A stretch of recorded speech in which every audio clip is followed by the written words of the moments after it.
Bonjour, bonjour. Les invités sont là. Il y en a un qui est en train d'arriver. Il se met en mode avion, hein, en mode jet. Il se met en mode jet privé. David Chavalarias, bien connu de nos services, qui va s'installer sur le canapé orange d'Opost. Nous sommes avec Grégory Fabre. Comment je peux te présenter ? Écoute, moi je suis ingénieur, hein, je suis informaticien, mais je suis hyper intéressé par l'information et par la presse. Et j'ai monté des canards indépendants pendant une vingtaine d'années. Je travaillais uniquement dans la presse. La tête de pont, c'est un truc qui s'appelait Terra Eco, Oui. qui était un canard sur l'écologie, la vulgarisation écologique, qui est resté en kiosque, hein, et qui était indépendant. Il n'y avait pas de groupe de presse au Capital, qui restait en kiosque pendant 12 ans. Voilà. Puis après, le canard est mort pour des raisons diverses, parce qu'il y a un investisseur qui n'a pas suivi en fait un tour. Et puis du coup, j'ai un peu arrêté la presse parce que c'est difficile, la presse indépendante. N'est-ce pas ? Mais je pense que tu en sais quelque chose. Voilà, donc j'en fais un petit peu moins, mais je continue d'œuvrer dans les réseaux informationnels autant que je peux. Et je pense que Twitter est un truc horrible. C'est pour ça que je m'associe à cette jolie campagne dont on va parler. Voilà, l'opération Hello Kitty. À ta droite, c'est-à-dire à ma gauche, David Chavalarias, qui a failli venir, ne pas venir, revenir, et puis finalement qui a dit non à des télévisions incroyables. On fait semblant. Bonjour David, c'est la première. Alors, il faut bien tenir le micro par contre. Bien sûr. Voilà, ça c'est très important. Oui. Alors c'est bien la même voix, c'est bien le même visage, mais c'est la première fois que je te vois en... Ah non, on s'était déjà vu il y a très très longtemps à l'EHESS. Ah oui, tout à fait. Voilà. Ouais. David Chavalarias, chercheur en mathématiques, j'ai rien compris, mais auteur de Toxic Data. Et là, t'as tout compris, j'espère. Ça j'avais compris. J'avais pas bien compris le livre, mais avec l'interview que nous avions faite, tout allait bien. Voilà. David, merci beaucoup d'être là, parce que je sais que tu es très très sollicité. Tu es un petit peu comment dirais-je, le Elon Musk de cette opération. Hein. Celui qui est... Pas de comparaison, s'il te plaît. Celui qui est en avant. On va parler de l'opération Hello Kitty, qui est en fait la jointure de deux collectifs. L'un s'appelait Escape X, qui a fusionné dans fondu dans Hello Kitty. Donc Hello Kitty. Avec plaisir. Et en gros, c'est parce que toi, tu as fait une présentation de ton CV très respectable, parce que par ailleurs, tu es chanteur d'un groupe noise qui s'appelle Routine. Non, on avait dit qu'on n'en parlerait pas. Écoute, tu as traîné dans le milieu des hackers. Hein, bon, voilà. Je te le confirme. Bah oui, parce que ingénieur, on s'en fout. Pas tu vois, tout, mais voilà. Et David, tu avais fait une tribune dans Libération en disant il faut quitter X le 20 janvier. Nous étions dans l'autre collectif et on s'est dit c'est la même idée, rejoignons-nous camarades. Tout à fait, et même s'il y en a d'autres qui ont d'autres idées similaires, autant fusionner, enfin en tout cas faire les choses ensemble. Voilà, et puis je suis navré car nous n'avons pas la parité sur ce studio. Il y a quand même beaucoup de garçons dans le collectif, on en parlera tout à l'heure. Pourquoi on n'arrive pas à ouvrir plus que ça? Mais par contre, il y a beaucoup de monde dans le collectif. Il y a combien de personnes aujourd'hui? Là, il y a une petite vingtaine de personnes dans le chœur. Et puis après, il y a des organisations qui sont en train de se rejoindre, assez grosses. Mais ça, comme c'est des grosses organisations, ça met un petit peu de temps pour valider. Oui, il faut qu'elles se réunissent, qu'elles fassent des AG. Exactement. Est-ce que tu as le mandat, tu n'as pas le mandat? C'est un bordel. Ouais, pour la parité, en fait, je suis témoin que tu as essayé. Hein. Tous les appels que tu as lancés étaient j'aimerais bien avoir autant de filles que de garçons, là.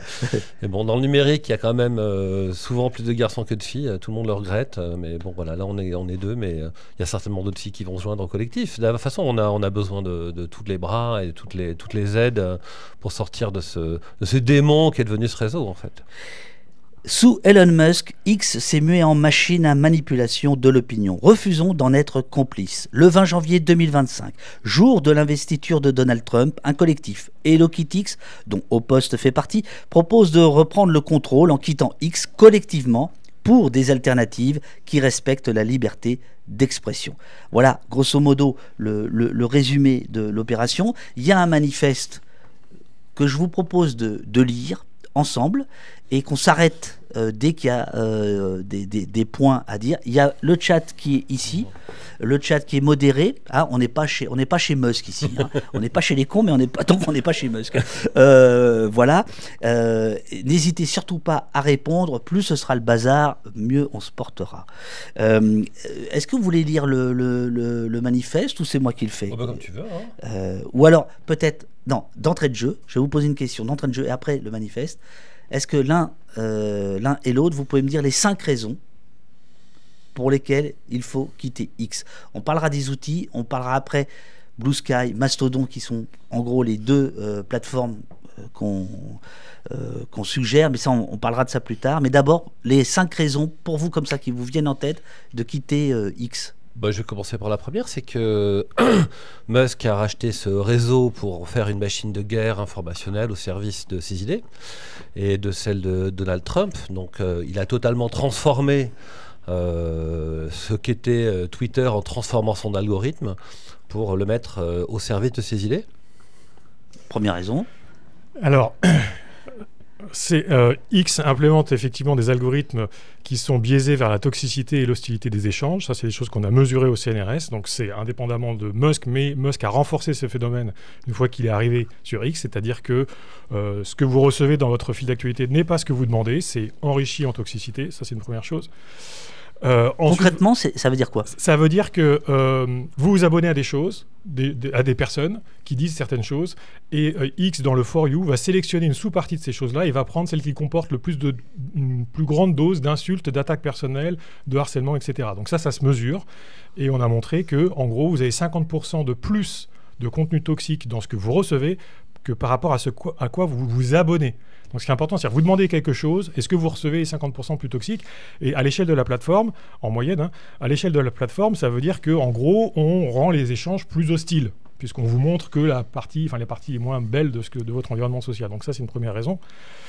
La deuxième, c'est que de ce fait, ce réseau-là, et ça aussi on l'a montré théoriquement, scientifiquement, c'est que ça met au cœur de ce réseau-là, dans les influenceurs, les personnalités les plus toxiques. C'est-à-dire les personnalités qui s'expriment de manière la plus véhémente, hargneuse, etc. Comme elles sont plus diffusées sur le moyen terme, au bout de quelques mois, elles reçoivent plus de connexions entrantes, et du coup, elles se retrouvent comme les influenceurs du réseau. Deuxième raison. Troisième raison, sur X, vous n'êtes pas propriétaire de vos données ni de votre compte. En ce moment, il y a un litige entre The Onion et Elon Musk, parce que The Onion a racheté Infowars, qui était... on va peut-être en parler. Juste préciser. The Onion, oui, c'est un média satirique américain qui a racheté Infowars, qui était vraiment une machine de guerre de l'alt-right américaine. Alors, je ne sais pas pourquoi ils l'ont racheté. Est-ce que c'est... Ils veulent utiliser l'audience pour justement faire du contrepoison. Voilà. Et Musk a dit, écoutez, vous rachetez ce que vous voulez, mais par contre, le compte X de Infowars m'appartient. M'appartient, exactement. Et en fait, ça c'était écrit noir sur blanc. En fait, il suffit de lire les conditions d'utilisation.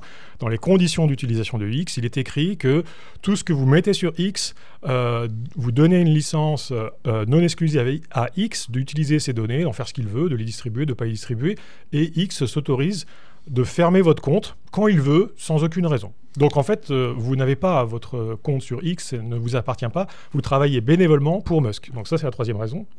Oui, au-delà des données, c'est vraiment le compte. Il peut s'approprier n'importe quel compte, en fait. Il décide de ça et il prend totalement le compte pour lui. C'est pas la première fois que ça arrive, d'ailleurs.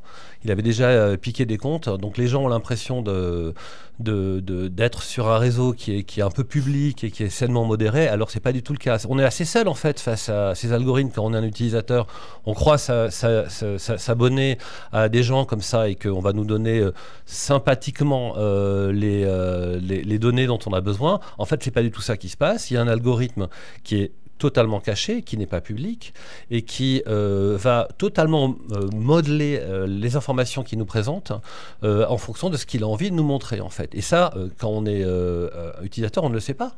On n'a aucun moyen de le savoir. C'est un des grands problèmes. Alors, justement, là, ça pose... je sais qu'on n'est qu'à 3 raisons, il en reste 2. J'ai beau pas être ingénieur et chercheur, je sais compter jusqu'à 5. Il y a une question que je trouve très intéressante d'Arty qui demande, est-ce que X peut publier à notre place? Oui. Oui, ils peuvent le faire. Enfin, à notre place. En théorie, oui. C'est-à-dire qu'ils s'autorisent à utiliser vos contenus comme ils veulent, y compris à les modifier et à les diffuser à qui ils veulent. Donc, en théorie, ils pourraient publier à votre place. Je ne pense pas qu'il l'ait déjà fait, mais en théorie, ils peuvent. Et j'ai une question, parce que vous dites tous les deux, scientifiquement, on a démontré l'algorithme. L'algorithme, il est secret comme la recette de Coca-Cola. Il n'est pas ouvert. Hein, oui, tout à fait. On en parlera sans doute dans la deuxième partie sur les choix possibles. Donc, comment on mesure, en fait ? Comment on mesure la toxicité? Comment on mesure l'algorithme, ses effets secondaires Alors, Musk a ouvert une fois un petit bout de l'algorithme, mais on pourra en reparler si vous voulez, parce que c'est très intéressant ce qu'il a montré. Mais en tout cas, c'est vrai que la majeure partie de la machinerie est opaque. Et donc, la manière dont on peut auditer ça, on l'a fait avec Paul Bouchot, qui a fait sa thèse à l'Institut du système complexe avec moi. Donc, il a recruté des volontaires qui ont accepté de partager avec nous leur fil d'actualité, c'est-à-dire ce que X leur montrait. Et c'était à une époque où Musk autorisait encore ce qu'on appelle les API, c'est-à-dire il permettait aux extérieurs de X de récupérer de l'information, qui permettait de faire à la fois des services et aussi de la veille sur la désinformation. Il a fermé pour éviter qu'on fasse de la veille sur la désinformation. Bref, en tout cas, à cette époque, on pouvait le faire. Et donc, Paul Bouchot a aussi, pour chaque utilisateur qui nous partageait avec nous son flux d'actualité, il est allé chercher tout ce que produisait leur environnement social. Donc, il prenait ceux qu'il followait, et puis il allait chercher aussi ce que produisait l'environnement social. Donc, quand vous faites ça, vous avez en gros deux ensembles de tweets. Vous avez l'ensemble de tweets que la personne aurait pu voir, qui a été produit par les personnes auxquelles il s'est abonné, et l'ensemble de tweets que la personne a effectivement vu. Donc ensuite, il y a des moyens informatiques de qualifier ces ensembles de tweets à large échelle, parce qu'on parle de centaines, voire de millions de tweets, et de calculer, en gros, le taux d'insultes, le taux d'attaque personnelle, etc., etc. Et donc, vous avez un ensemble de tweets auxquels vous êtes abonné avec un taux d'attaque personnelle et de toxicité, un ensemble de tweets que vous voyez effectivement avec un taux. Quand vous faites le ratio, vous avez l'amplification. Et donc, l'amplification, elle est de 50% en moyenne, avec des pics jusqu'à 200% pour certaines personnes. Ce qui veut dire que vous avez certains utilisateurs qui voient le monde avec 3 fois plus de toxicité que ce qu'elle n'est vraiment. Et ça, rien que pour la santé mentale, ça pose problème. Et on pense que ça a eu une influence sur la campagne américaine et que c'est a priori en partie grâce à Musk que Trump s'est fait élire. Il y a une autre chose qui est terrible qui se passe, c'est que du coup, il invisibilise des contenus qu'il n'a pas envie de montrer. Donc il y a des gens qui publient honnêtement des choses sur Twitter en se disant ah ben moi j'ai envie de dire ça au monde. Et en fait, ils vont leur audience va être abaissée. Donc je sais pas, j'imagine que c'est un peu tous les contenus un peu progressistes, un peu humanistes, voilà, en fait, dont il abaisse la visibilité pour essayer de les cacher au monde. Mais le principe de ce qu'on appelle shadow ban, c'est-à-dire un bannissement obscur, on pourrait le traduire comme ça, je pense, c'est-à-dire qu'on ne vous dit pas, je te ferme ton compte, mais on ne te dit pas non plus, en fait, on le rend moins visible, on te met dans l'ombre. Bah oui, c'est ça. Ça a toujours été dans tous les réseaux sociaux, il y a eu ce phénomène-là. Est-ce que Musk a accentué ça? Est-ce qu'il a accentué l'invisibilisation d'un certain nombre de comptes? Bah, c'est clair, il a fait ça autant qu'il a pu, puisque c'est pour ça qu'il a racheté Twitter en fait. Il annonce qu'il a racheté Twitter pour améliorer la liberté d'expression, mais en fait il a fait exactement l'inverse. Et donc ça, toi tu l'as déjà mesuré. Donc c'est une évidence qu'il a fait ça, qu'il a rabaissé. Donc il y a beaucoup de médias qui sont déjà partis. Et il y en a d'autres qui, on pense, vont continuer de partir, parce qu'en fait, on pense que cette chose est modérée. Tu sais, ça vient du début de l'Internet, en fait. C'est comme la modération sur les forums, en fait. C'est-à-dire que quand on publie des choses sur un forum où il y a beaucoup de choses qui publient, il faut qu'il y ait des modérateurs qui soient là depuis le début pour éviter qu'il y ait des débats qui s'enflamment trop, pour éviter qu'il y ait des choses interdites qui soient publiées. Donc ça, c'est des choses qu'on connaît depuis le début de l'Internet. Et ça a été énormément automatisé par des gens... Tu te souviens comment on appelait ça ? La nétiquette. La nétiquette, c'est ça. C'était beau, ça, quand même. Et nous avons, Eurial, à la modération depuis le début d'Oppost, depuis le premier épisode. Tu voulais dire quelque chose sur les shadowbans? Non, c'est évidemment, les shadowbans, c'est vraiment, pour moi, la 4e raison. Okay. C'est qu'en fait, c'est un réseau où il y a de la censure, tout simplement. C'est-à-dire qu'il y a les shadowbans qui est une censure un peu cachée. Et d'ailleurs, il faut savoir que si vous les mettez Hello Kitty dans votre vie de profil, vous ne pourrez plus être tagué dans une photo ou vidéo, c'est ce qu'on a découvert hier. Donc, par exemple, toi, tu es Shadowban, et le compte Hellokitic aussi. Moi aussi. Hellokitic aussi. Hein, donc ils ont déjà commencé. Alors je me disais c'est bizarre parce que les premiers jours on avait de plus en plus de followers, puis d'un coup ça a commencé à se tasser. Bon, on s'est fait shadowbanner. Mais en fait, ce qui est intéressant, c'est qu'il va dans les deux sens. C'est-à-dire qu'il va shadowbanner certains comptes, voire il va fermer des comptes. Hein. Il y a des comptes à 2,3 millions d'utilisateurs qui ont été simplement fermés parce qu'ils avaient critiqué Musk. Il faut savoir qu'il y a eu une première migration vers Mastodon au moment où Musk a racheté Twitter, qui a été stoppée notamment parce qu'il a fermé le compte Mastodon sur Twitter et il a fait en sorte que tous les posts qui mentionnent le mot Mastodon soient étiquetés comme contenu sensible et d'enlever les liens vers Mastodon. Donc en fait, il a carrément enlevé de l'information aux utilisateurs de Twitter pour éviter qu'ils partent. Il a fait la même chose pendant les élections américaines, par exemple, pour éviter qu'ils apprennent des choses sur Vance. Donc en fait, on a un environnement où l'information... Alors moi, je ne sais pas qui c'est. Alors Vance, pardon, c'est le... Non, mais je m'informe que par Oui, Twitter. oui, oui. Alors c'est qui ce Vance? Vance, c'est le vice-président de Donald Trump, hein, qui avait des casseroles. Voilà, c'est ça. Il avait je des crois que je l'ai vu sur casseroles. CNews. Et comme ça pouvait nuire à Donald Trump, ils se sont arrangés pour que ces informations compromettantes ne circulent pas trop sur Twitter.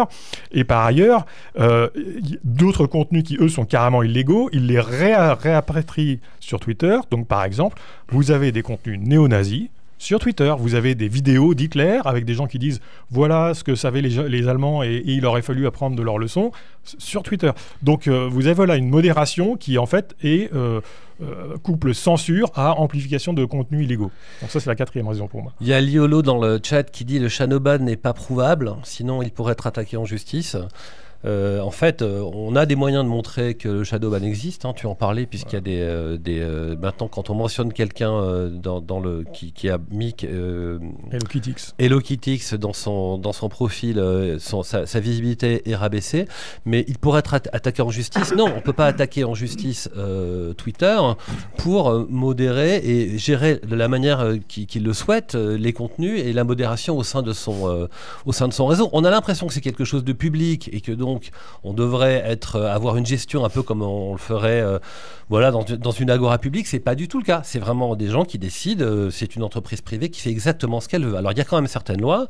Normalement, on n'a pas le droit en France, par exemple, de publier des contenus néo-nazis. C'était une modération qui était faite auparavant et qui l'a totalement enlevé. Donc comme tu le disais, maintenant il y a des gens qui ont répondu avec des messages néo-nazis avec des croix gammées, ce qui est quand même interdit en France, et Musk ne les enlève plus. Voilà, c'est terrifiant en fait. Hein.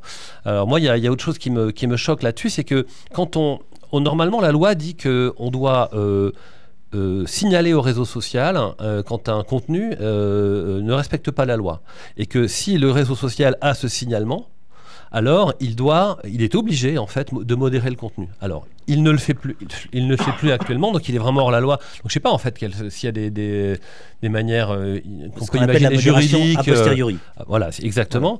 Mais moi ce que je me disais, c'est que si jamais Musk décide, si quelqu'un de bonne foi dénonce ce contenu à Twitter, c'est une information. Le fait que cette personne l'a dénoncé, normalement, doit pas être rendu public, que le réseau social doit garder. Mais si jamais il va envoyer cette dénonciation au néo-nazi qui a publié le contenu, il peut en faire quelque chose de ça. Donc moi, ça me fait vraiment très peur, en fait. On est dans un univers où tout peut se passer, et alors qu'on a l'impression d'être dans un endroit sainement modéré, en fait, on est dans une espèce de trappe horrible. Là, je vois Liolo qui demande quelle preuve a-t-on du shadow banning.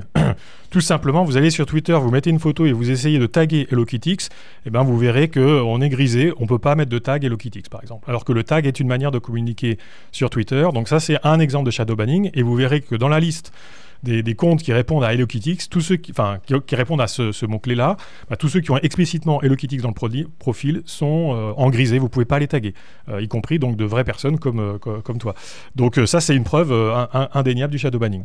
On demande dans le chat, la modération est faite par des algorithmes, c'est c'est difficile à dire, 7, par des algorithmes, mais aussi par des personnes exploitées. Oui, à part que Musk, en arrivant, a viré une grosse partie des équipes de modération, en fait. Ouais, exactement. Donc tous les gens qui faisaient ça, dont c'était le métier, qui avaient développé une compétence sur le sujet, il y en avait beaucoup chez Twitter, ont tous été foutus dehors. 5e raison, et après on passera au manifeste que je lirai, et puis vous m'arrêterez quand vous aurez envie de préciser des choses. Alors, la 5e raison. Alors, ce qui est important, c'est que les 4 premières raisons, en fait, sont liées à Musk au sens où il les a cautionnées. Mais en fait, c'est pas des raisons politiques, c'est des raisons d'infrastructure et qui concernent le respect de la loi. Il y a une 5e raison qui est politique, qui est que Musk a fait de Twitter un réseau politique. Il utilise les données de Twitter dans des campagnes politiques électorales, y compris pour faire des choses qui sont limite illégales. On l'a vu par exemple aux États-Unis où ils ont fait de l'usurpation d'identité sur des faux sites de Kamala Harris, où il a diffusé des deepfakes de Kamala Harris, enfin, etc. Il y a plein d'exemples. On le verra dans le manifesto. Et donc, en fait, c'est quelqu'un qui a la main sur les données personnelles de 500 millions d'utilisateurs et dont on sait qu'il est capable de les utiliser à des fins illégales. Alors, qu'est-ce qu'on peut faire avec ces données personnelles? Comme tu le dis tout à l'heure, on a les adresses et les numéros de téléphone. On peut vous envoyer des gens chez vous, hein, si vous n'êtes pas dans... Bon, a priori, ça c'est peu probable, mais c'est pas à exclure, notamment aux États-Unis. On peut aussi prendre... alors ça, c'est les travaux que moi, j'ai travaillé sur Twitter pour essayer aussi de montrer à quel point, avec les données comme ça publiques qu'on laisse à tout vent, on peut calculer des choses, et notamment, par exemple, les opinions politiques et les préférences des utilisateurs. Donc, il faut savoir que quand vous êtes sur Twitter, vous n'avez plus aucun secret pour Twitter et Musk, et qui peut, par exemple, savoir exactement quelles sont vos opinions politiques, vos hobbies et vos peurs. Et donc avec ça, on peut utiliser ça pour faire des campagnes ciblées, de publicité ciblée sur Twitter, mais on peut aussi, parce que Twitter aspire les carnets d'adresses de certains utilisateurs quand ils se connectent. On vous dit, est-ce que vous êtes d'accord quand on vous trouve des amis sur Twitter? Et si vous dites oui, il aspire tout votre carnet d'adresses. Et il garde ça. Au début, c'était 18 mois. Maintenant, je ne sais pas combien de temps c'est. Mais donc, il garde ça un certain nombre de temps. Ça veut dire que sur 500 millions de personnes, imaginez que vous avez 10% qui laissent leur carnet d'adresse. Vous avez 50 millions de carnets d'adresses complets au niveau mondial. Et donc, vous avez des données de beaucoup de personnes en dehors de Twitter. Et alors ça, qu'est-ce que ça permet de faire? Vous êtes sur Twitter, vous identifiez les communautés politiques ou les peurs de certaines communautés, vous les étendez en raccrochant tous les carnets d'adresses en disant, bah, lui aussi qui est en dehors de Twitter, il est aussi de droite, de gauche, communiste, extrême droite, etc. Et après, vous faites des campagnes ciblées. Et les campagnes ciblées publicitaires par SMS, via Facebook, etc., ont été vraiment au cœur de la campagne présidentielle américaine. Des gens ont suivi par exemple, des SMS, des personnes de couleur noire en Caroline du Nord ont reçu des SMS comme quoi Harris allait interdire les cigarettes au menthol parce qu'ils avaient détecté que c'était les choses, leur consommation usuelle. Ce qui était faux. Hein. Mais donc, vous voyez, on va cibler des personnes d'une certaine couleur de peau dans un certain quartier qui fument un certain chose pour leur envoyer de la désinformation. Et ça c'est ce que permet notamment Twitter. Mais on est bien d'accord que c'est Musk qui change la donne, parce que tout ce que tu racontes là, en réalité, c'est un contrat tacite qu'on signe dès lors qu'on ouvre un compte sur... hormis quelques plateformes dont on parlera tout à l'heure, mais dès lors qu'on signe, on ouvre un compte dans une plateforme d'une entreprise privée, le contrat tacite, c'est de dire vous allez modérer et il y aura une forme de neutralité qui fera que je pourrai débattre.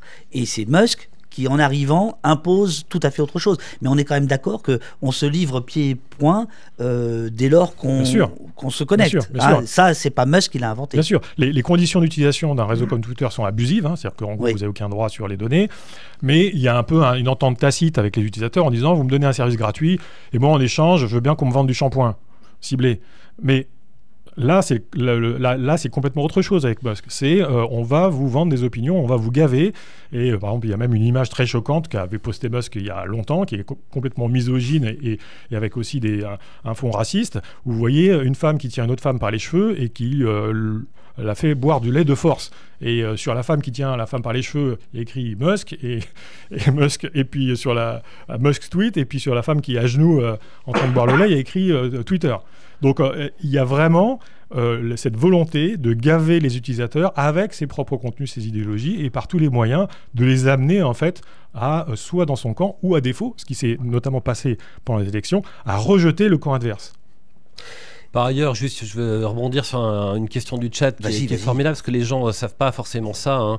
Mais la question, c'est est-ce que c'est Sorcière qui dit est-ce que Twitter est construit pour être addictif? Alors, c'est une super bonne question, parce qu'en fait, tous les réseaux sociaux du type de Twitter, mais aussi Facebook, Insta, tout ça, ont un algorithme qui va aller montrer, a priori, à la personne ce qu'elle a le plus envie de voir. Alors, comment ça se passe? En fait, ils passent par de l'intelligence artificielle. Depuis très longtemps, c'est des maîtres de l'intelligence artificielle.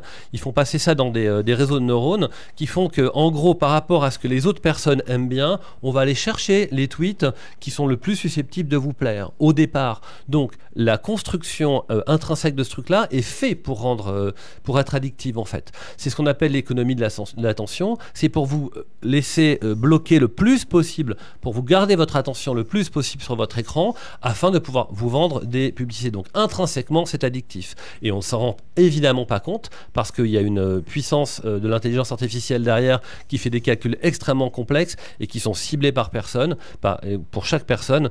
Donc, on ne se rend pas compte, mais en fait, on est dans une espèce de machine à rendre addictive à cette drogue incroyable. De mémoire, il y a parmi les fondateurs, enfin l'équipe de départ de Facebook, des gens qui étaient là pour ces raisons-là et qui ont démissionné, me semble-t-il, en disant que c'était allé trop loin, la manipulation des esprits. Quelqu'un, Ronan, dit dans le chat, c'est comme au casino.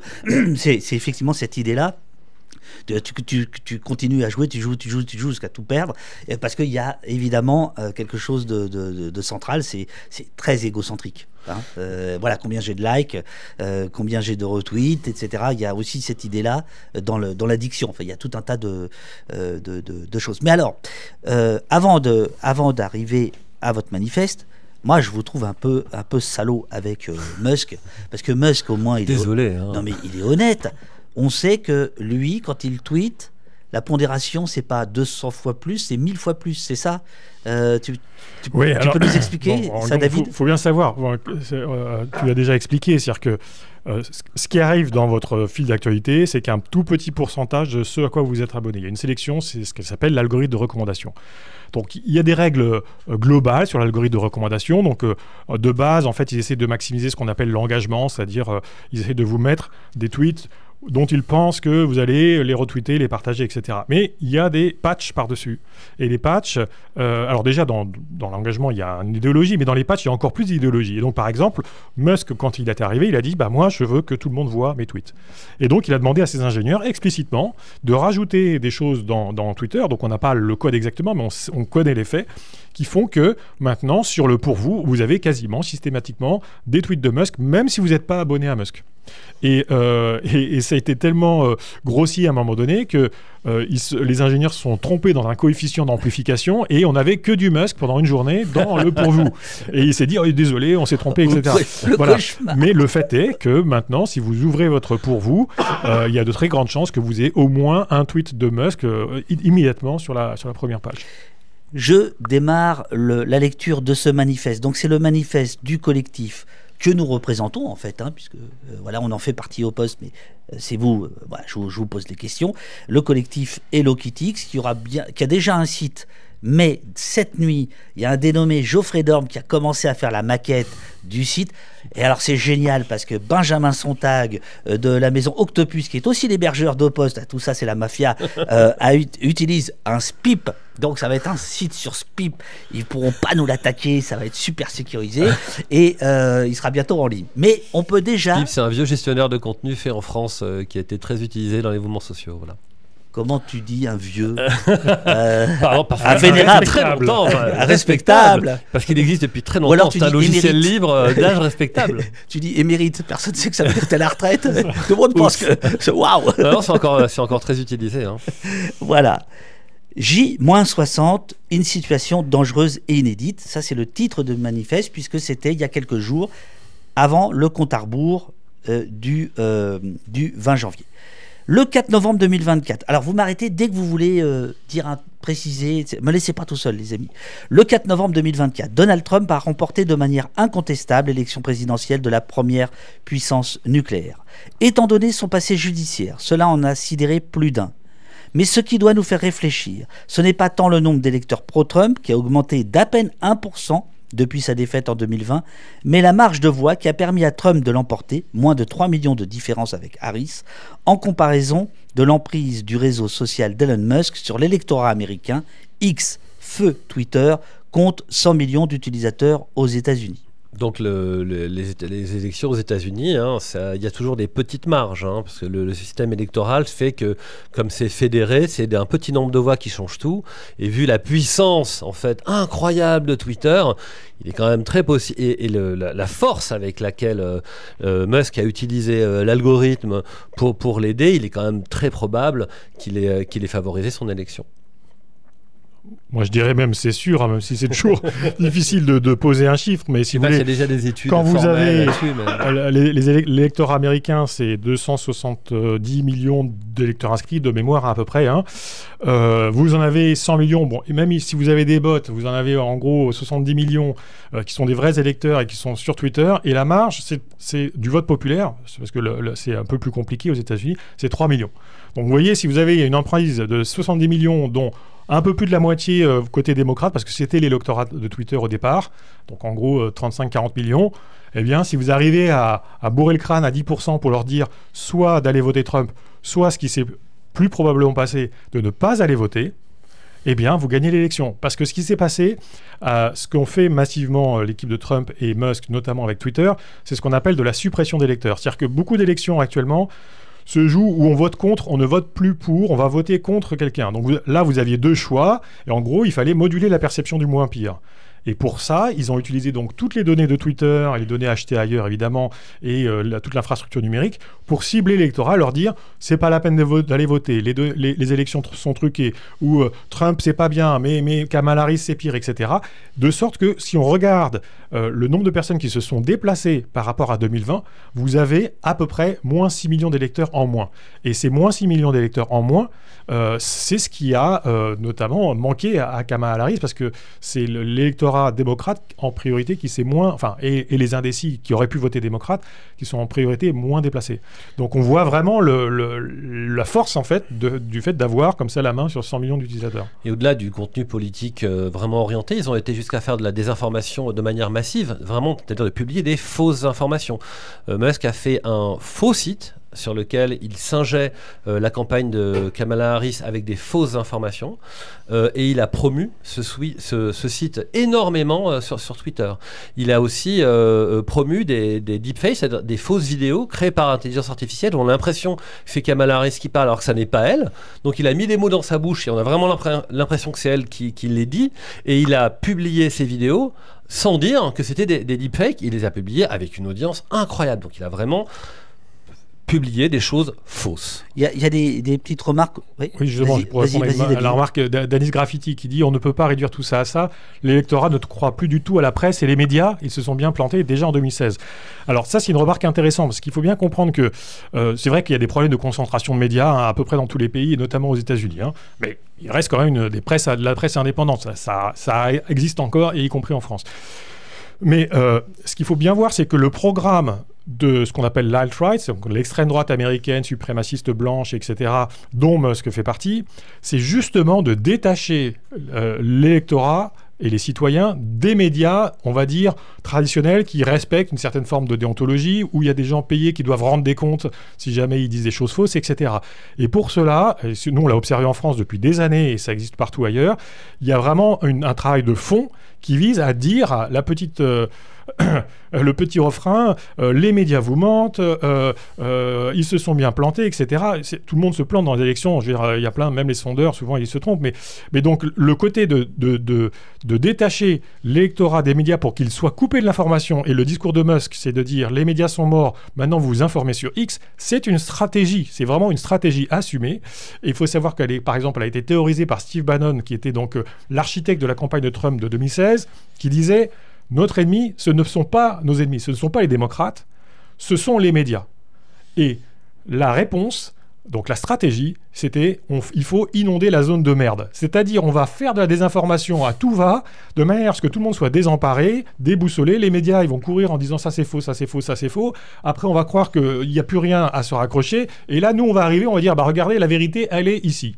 Et là, c'est ce qu'est en train de faire Musk, c'est-à-dire qu'on est dans la deuxième partie, il dit la vérité, maintenant, elle est sur X. Et donc, la cible, ce sont les médias et le lectorat des médias, puisqu'il s'agit de récupérer leur part d'attention. Et donc, il faut vraiment faire très attention. C'est vrai qu'il y a un problème de concentration de médias, mais on va dire, les réseaux sociaux pilotés par Musk, par exemple, c'est 1000 fois pire. Oui, mais pour me faire un peu l'avocat du diable, alors je sais pas comment on va faire pour faire tout le manifeste, mais vous avez du temps un peu. On va peut-être rester là toute la matinée, non? Ouais, voilà, je le crains. Enfin non, moi ça me fait très plaisir. Pour faire l'avocat du diable, on pourrait aussi dire que les réseaux sociaux sont apparus au départ comme des alternatives aux médias traditionnels, comme des vecteurs de voix qu'on n'entendait pas. Prenons l'exemple des Gilets jaunes en France et prenons l'exemple de MeToo. MeToo, c'est Twitter. Je veux dire, sans Twitter, il n'y a pas MeToo. Donc, il n'y a pas cette révolution presque de civilisation. C'était ça aussi. C'est-à-dire que Musk et compagnie surfent sur cette idée tout en la détournant, puisque c'est au profit de Trump. Mais à la base, tout n'est pas faux là-dedans. Bien sûr. Mais, alors, d'abord, Musk, c'est pas quelque chose qui est caché, hein, il le dit. Il dit « Legacy Media is dead », c'est-à-dire les anciens médias sont morts. C'est vraiment des choses qui publient régulièrement. Voilà, et c'est vraiment c'est Twitter, pour lui, c'est la manière de sortir de ça. Évidemment que les réseaux sociaux sont venus bouleverser les médias traditionnels. Et ça a eu un impact assez sain, moi je trouve. Par exemple, quand on a commencé à avoir des forums en bas des articles sur les articles en France, ou sur les papiers, des sites internet de presse, ça a un peu bousculé tout le monde, et parfois maintenant ça a changé les choses, et ça existe encore. Et par exemple, les journalistes peuvent modifier leur article en dire bah oui, je me suis trompé, alors ils le disent, et c'est bien quand ils l'écrivent d'ailleurs, quand ils disent voilà, j'ai mis cet article a été modifié. Évidemment que c'est formidable. En revanche, il faut que ça repose sur une modération saine, parce que les médias ont ont une éthique, il y a des lois qui les dirigent, en fait, qui dirigent leur éthique, et ils respectent des chartes éthiques journalistiques qui font qu'ils peuvent pas écrire n'importe quoi, et s'ils le font, et ben en fait ils ont des amendes, ils vont en prison. Voilà. Donc les médias traditionnels sont tenus de pas écrire n'importe quoi. Enfin, en prison, il y en a pas beaucoup des journalistes en prison, quoi. Oui, ils prennent des amendes. Bon, voilà, ils prennent des amendes. Oui. Bon, voilà. Donc après, qu'ils soient de droite ou de gauche, les médias en France sont soumis à des règles pour ne pas écrire n'importe quoi. Oui, mais ce que je veux dire, c'est que des voix dissidentes, des voix discordantes ont pu, et c'est génial, s'exprimer en partie sur les réseaux sociaux. Oui. Alors ça, moi, par rapport à ça, faut être clair, moi je suis entièrement d'accord. C'est-à-dire que les réseaux sociaux, on va dire, bien gérés, c'est-à-dire gérés de manière honnête ou en bonne mère de famille, on va dire, sont un contre-pouvoir à la fois à la politique et à une emprise trop forte sur les médias par certains. C'est certain. Mais ce que je veux dire, c'est que là, il ne s'agit pas, dans le cas de Musk, de favoriser le contre-pouvoir. Il s'agit, sous couvert de favoriser le contre-pouvoir de liberté d'expression, en fait, de se réapproprier cette audience à ses propres fins. Et c'est beaucoup plus vicieux qu'un média traditionnel, parce que quand vous êtes propriétaire de Twitter, vous faites des choses personnalisées. Quand vous avez, je sais pas, une chaîne médiatique qui dit une connerie, tout le monde peut le voir et le vérifier. Là, sur X, vous êtes le seul à voir ce que vous montre X. Et donc, c'est très difficile de comprendre que, en fait, ce qu'il vous montre, c'est le contraire de ce qu'il montre à quelqu'un d'à côté, parce qu'il a détecté que c'était comme ça qu'il fallait vous convaincre. Et c'est ça où est le danger. Et aussi parce que c'est un outil à deux faces qui va aussi récupérer des données sur vous pour faire dont on a parlé tout à l'heure, c'est-à-dire notamment manipulation électorale, etc., etc. Alors juste, il y a des choses très intéressantes dans le chat. Bien sûr. Vous êtes au poste. Chez nous, les médias sont réellement pourris en leur cœur. Alors pas tous, hein, voilà. Il y a des médias qui sont pas pourris, il y a des médias qui sont indépendants, qui n'appartiennent pas à des milliardaires, et qui donc ont encore une éthique journalistique. Ça existe en fait. Voilà. Si vous cherchez un peu, vous allez en trouver. Sans pub. Sans pub, en général c'est mieux sans pub. Sans pub indépendant quand même. Taramarex qui dit, pardon, c'est ça, l'un n'empêche pas l'autre. L'horizontalité peut simultanément être polluée par des acteurs de mauvaise foi. Alors c'est très juste, hein, évidemment, c'est pour ça qu'il faut une modération saine un peu partout, quoi. D'ailleurs, voilà, donc à partir du moment où l'algorithme est sain et la modération est saine, ça peut faire que des débats riches existent et que des arguments intéressants. Alors d'ailleurs, c'était le cas au début de Twitter, en fait, parce que c'est ça qu'il faut dire. Au début, Twitter, c'était génial. Franchement, on arrivait à poster des idées, on avait des réponses intéressantes et ça enrichissait le débat, ça nous apportait des choses, et ça, en fait, à mesure que les années ont avancé, ça s'est effacé. C'est devenu horrible. Et tu sais quoi, c'est ce qui se passe sur Blue Sky et Mastodon en ce moment. Mais exactement, évidemment, c'est ce que j'allais dire. Contrairement, alors je reprends la lecture du manifeste. Attends, j'ai un truc important là parce alors, que Auriel, est-ce que tu peux mettre le manifeste dans le chat et puis chacun le lira. Très rapidement, parce qu'il y a quelqu'un, on pourra en revenir, mais quelqu'un qui dit ouais, Musk a mis en place les community notes, etc. Je ne vois pas en quoi ça manipule X. Les community notes, c'est un enfumage, c'est-à-dire que le principe du community note est très intéressant et marche bien si tout le monde en fait est de bonne volonté, on va dire. Donc c'est un appel aux volontaires de vérifier telle ou telle voilà, affirmation. C'est un appel aux volontaires de vérifier telle ou telle information, et après l'information est remontée en visibilité Twitter si jamais en fait il y a un suffisamment nombre de personnes d'opinions différentes qui ont jugé cette information utile. Mais ça ne marche que si les gens ne sont pas polarisés, radicalisés. Ce qui se passe sur Twitter, c'est que tout le côté extrême droite n'ira jamais confirmer des community notes qui sont mis par le côté en gros modéré, progressiste et gauche, et donc en fait les notes des gens de gauche n'apparaissent quasiment jamais. Et il y a aussi des exceptions, c'est-à-dire qu'il n'y a pas de community note quasiment sur Musk. Donc en fait c'est un cache-sexe ces community notes. Donc c'est voilà, il faut vraiment être très clair là-dessus. Contrairement à ce qu'il prétendait, Musk n'a pas racheté Twitter pour défendre la liberté d'expression. Musk a racheté Twitter pour mettre la main sur les données personnelles et l'environnement informationnel de 500 millions de personnes. C'est pas rien. Hein. Et peser ainsi sur la fabrique de l'opinion aux États-Unis et dans le monde. La stratégie de conquête du pouvoir d'Elon Musk est alors claire. Utiliser son emprise sur X pour amener ne serait-ce qu'une petite partie des utilisateurs hésitants à voter Trump en 2024 et surtout pour décourager les électeurs démocrates d'aller voter. Ça, je crois que vous venez de le dire très brillamment. Ajoutez à cela que X est la source de choix des médias traditionnels pour trouver les verbatims des candidats et observer les tendances politiques. Et vous comprendrez l'avantage stratégique d'être propriétaire de X pour influencer les élections partout dans le monde. Ça, c'est un point très important, c'est l'écosystème dans lequel X s'inscrit. X, c'est un peu l'agence des agences de presse. C'est le lieu où tous les journalistes viennent s'abreuver. Enfin, tous les journalistes politiques. Oui, tous les politiques parlent sur X. Quand ils font des déclarations, ils les publient avant tout sur X. Donc les journalistes attendent ça, et quand ils sont sur un sujet, ils vont tout de suite chercher ce sujet-là pour voir qui en parle et qui a quelque chose à dire dessus. C'est devenu un outil de travail absolument fondamental pour tous les gens qui produisent l'information dans le monde.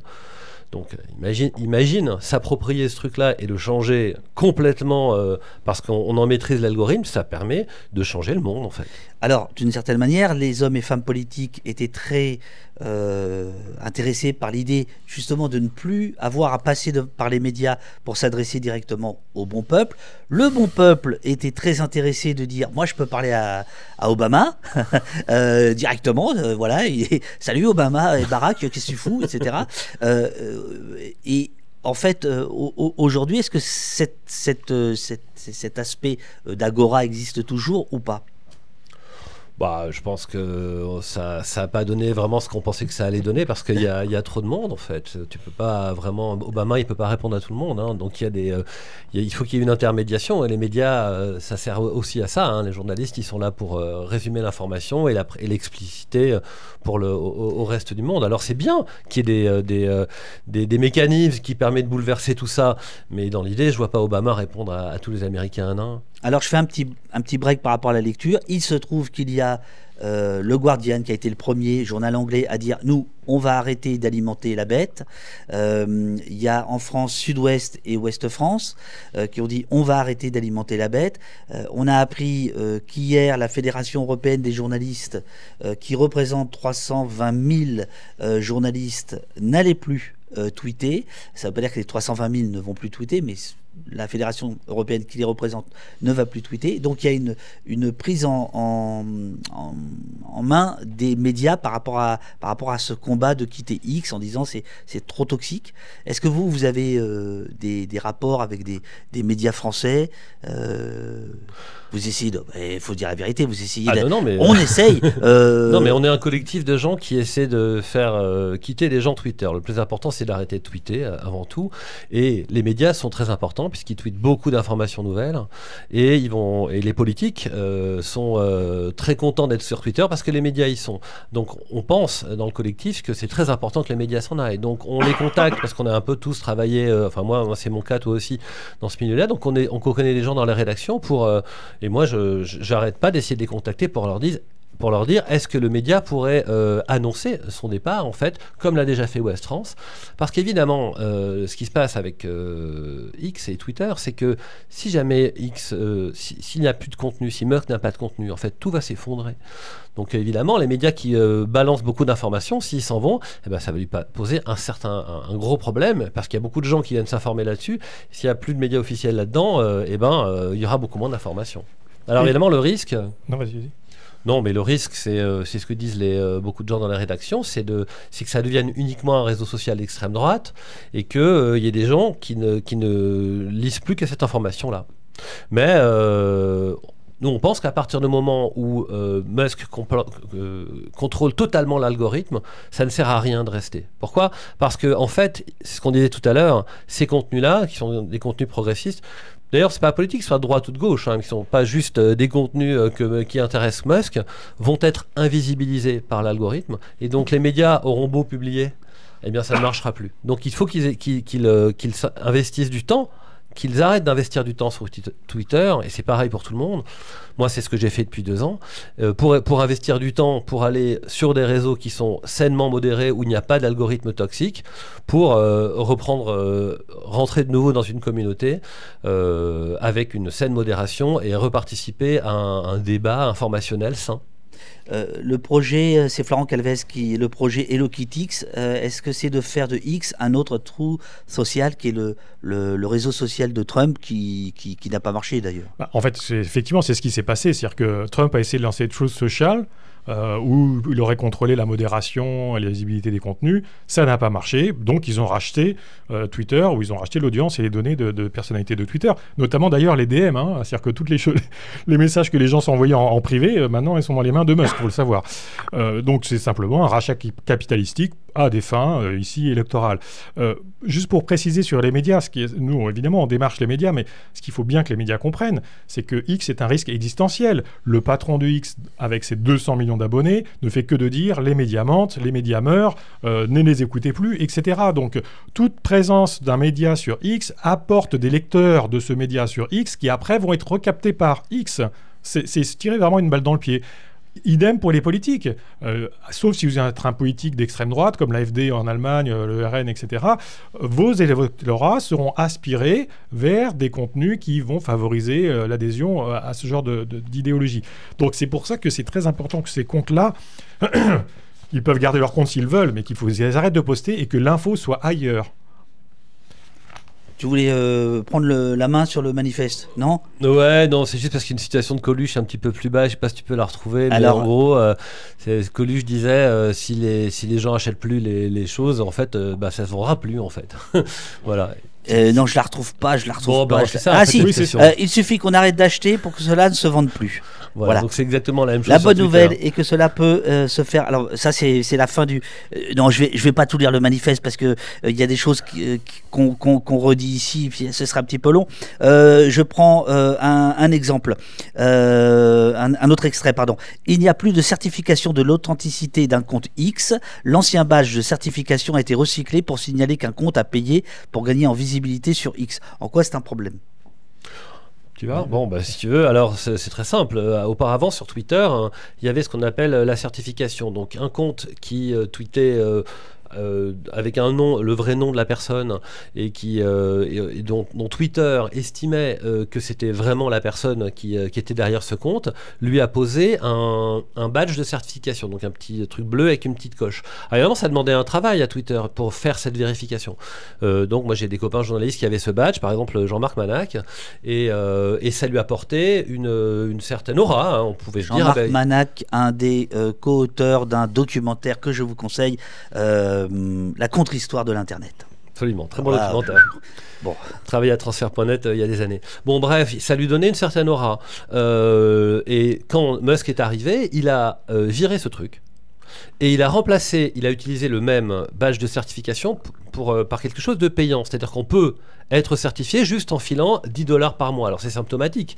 C'est-à-dire que ça n'est plus une espèce de vérification intelligente pour savoir si quelqu'un est vraiment qui il prétend être, mais c'est juste quelque chose qu'on s'achète à 10 € par mois. Donc ça change tout en fait. Ça veut dire qu'on peut s'acheter de la notoriété gratuitement. Un petit peu comme si... voilà, un peu comme de la pub, et donc il n'y a plus aucune idée de véracité derrière. Vas-y, David. J'ai rien à rajouter parce que tu l'as très bien dit. Je veux juste réagir à quelque chose, des gens qui disent je ne comprends pas, il vaut mieux fuir que de se battre, j'aime bien le travail que fait un tel et un tel sur X, etc. Ce qu'il faut bien comprendre, c'est que, en gros, vous êtes sur une course de voile et vous avez un des concurrents qui maîtrise les courants et les vents. Donc ça ne sert à rien d'essayer de se battre. Parce que vous allez juste vous épuiser. Et des réseaux où il n'y a que de l'extrême droite, ça existe, il y a Gab, Parler, ils sont moins gros que Twitter, mais ça existe. Twitter va devenir un concentré d'extrême droite à la suite, et voilà, tant pis, parce qu'il y a d'autres réseaux plus gros, d'autres plus petits, on n'est pas obligé de rester à l'endroit où on est. En fait, Twitter a organisé, et d'autres plateformes d'ailleurs, la plupart des plateformes, le fait que les utilisateurs sont captifs de leur audience et de leurs données, parce que par définition, c'est très difficile de bouger. Mais en fait, on n'a aucune raison de rester. Si vous avez une piscine olympique et que vous versez une tonne de fumée dedans, les gens ils vont sortir vite fait. Ils vont pas rester dans la piscine et prendre des bouées pour mieux flotter. Donc c'est exactement ce qui se passe dans Twitter.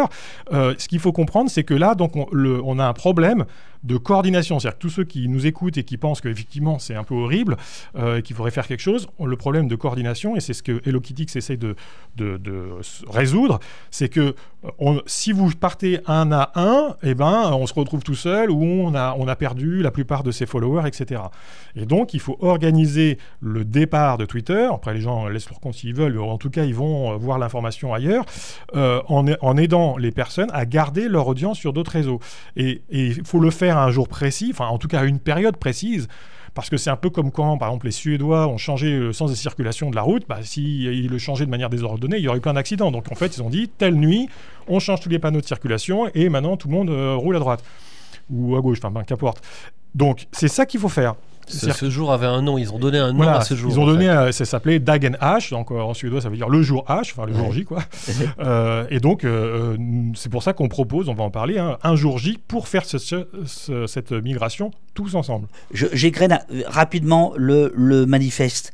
Elon Musk a déjà prouvé sa volonté d'ingérence dans la politique européenne en soutenant l'AfD en Allemagne, par sa proximité avec Giorgia Meloni, ou son intervention sur la guerre civile lors des émeutes de l'été 2024 au Royaume-Uni. Donc ça, c'est très important. C'est-à-dire que c'est pas que l'âme damnée de Trump, c'est quelqu'un qui entend façonner la politique.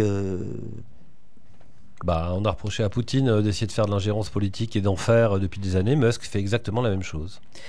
Et donc, le 20 janvier 2025, Trump est investi. Musk est déjà nommé à la restriction budgétaire. Enfin, il est censé couper à la hache les budgets des agences fédérales. 2000 milliards, il a dit. Alors, il a rencontré Milei, donc c'est pas impossible qu'il prenne aussi la tronçonneuse. Oui, c'est ça. C'est complètement... Enfin, non, mais c'est sidérant, quoi. Donc là, on parle d'un gars qui va avoir un pouvoir politique en plus de son pouvoir d'homme le plus riche du monde, de son pouvoir d'homme propriétaire du réseau social politiquement le plus influent dans le monde. Là, on parle quand même c'est un super-héros, quoi. Symboliquement, c'est dingue. C'est vraiment les grandes entreprises numériques on se doutait un petit peu de leur pouvoir, mais là, il est carrément effectif. C'est-à-dire que ce type entre au gouvernement. Voilà, il a permis l'élection, en partie, certainement.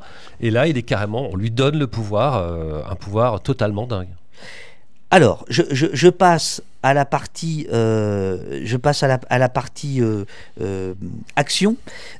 Chacune d'entre vous a son rôle à jouer dans le changement. Suivez HelloKittix sur X, Mastodon et Blue Sky, ou sa sœur française HelloKittix. Abonnez-vous à sa chaîne YouTube, anglaise ou française. Suivez-la sur Instagram. Différentes actions seront proposées jusqu'au 20 janvier pour sensibiliser les citoyens aux enjeux des réseaux sociaux et leur donner des moyens de résister face aux manipulations d'opinion. Pour commencer, Informez vos followers, retweetez les messages de la communauté HelloKittX, mais faites aussi des messages originaux à partir des messages les plus importants en les recopiant dans de nouveaux tweets. C'est-à-dire qu'il va y avoir un site qui va vous donner des exemples de tweets ou de posts à formuler, à publier pour amener les gens pour aider en fait. Comment ? Pour rentrer dans la communauté et pour aider à ce départ. Interpeller les utilisateurs, notamment ceux qui souhaitent partir, pour les inviter de manière bienveillante à se joindre au mouvement HelloKittX et à utiliser d'ici là leur audience pour expliquer la situation. Le 20 janvier, X sera hors de tout contrôle. Ces utilisateurs ne seront plus que les pions de son algorithme. Refusons d'être des pions. Jouons notre partie. Le 20 janvier, reprenons le contrôle de nos espaces numériques. Le 20 janvier, quittons X. 20 janvier, HelloKittX. Oh la vache, c'est beau comme du cheval Arias. Alors, la fin n'est pas de moi. La fin n'est pas de toi, elle a été discutée dans la boucle. Bon, voilà. Et alors, ça c'est un point important. Et tout le monde peut endosser ce combat si il respecte une charte de bonne conduite. Ça, je pense, David, c'est important d'en parler. Oui, c'est important. C'est-à-dire que là, on n'est pas en train de faire une croisade contre quelqu'un. Musk a ses idées, il enfreint la loi, etc. On peut refuser. On n'est pas en train de dire les utilisateurs de X ont tort, etc. L'objectif, c'est vraiment de faire de la pédagogie et d'amener les gens à mieux comprendre le monde numérique dans lequel ils vivent.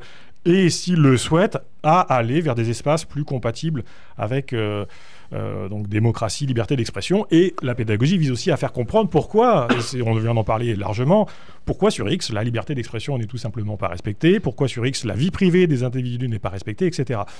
Donc on a fait une charte qui juste explique l'esprit, parce que vraiment, ce qui est très important, c'est que on est en train de construire des communs numériques à l'extérieur. C'est pas des objets politiques, c'est des objets de vie sociale, de vie en commun. Et pour ça, en fait, il faut laisser de côté les querelles qu'on peut avoir, qui parfois sont légitimes, entre différents bords politiques.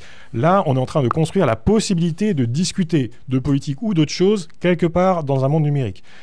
Le constat de HelloKittX que tu as lu là, c'est que ce n'est pas possible sur Twitter. Les choses sont trop biaisées, les choses sont trop instrumentalisées. Il faut qu'on se réapproprie des espaces numériques sains où on va pouvoir discuter, même si on n'est pas d'accord.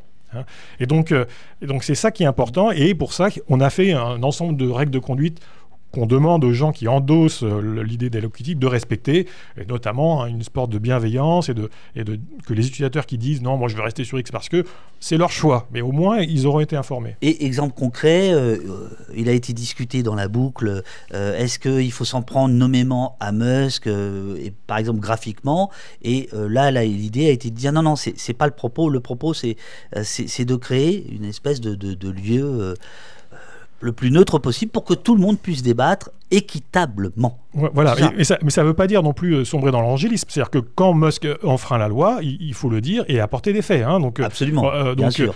Mais on n'attaque pas des personnes sur de leur aspect ou leurs idées, juste sur des faits en disant voilà pourquoi on n'est pas d'accord, et après chacun se fait son opinion comme sur CNews, on va dire. C'est un combat suffisamment important pour, je pense... pouvoir le défendre sans être contre et sans insulter les gens, juste en étant dans une démarche positive. Les réseaux sociaux, c'est quand même un truc assez incroyable. Il y a trois choses en fait pour que le réseau social soit équitable. Il y a l'information qu'on publie, il y a le gras social avec qui on parle, et puis la troisième chose, c'est l'algorithme en fait. C'est-à-dire qu'est-ce qui fait comment les choses apparaissent. Et ça, ce sont trois choses dont Musk s'est emparé. Voilà.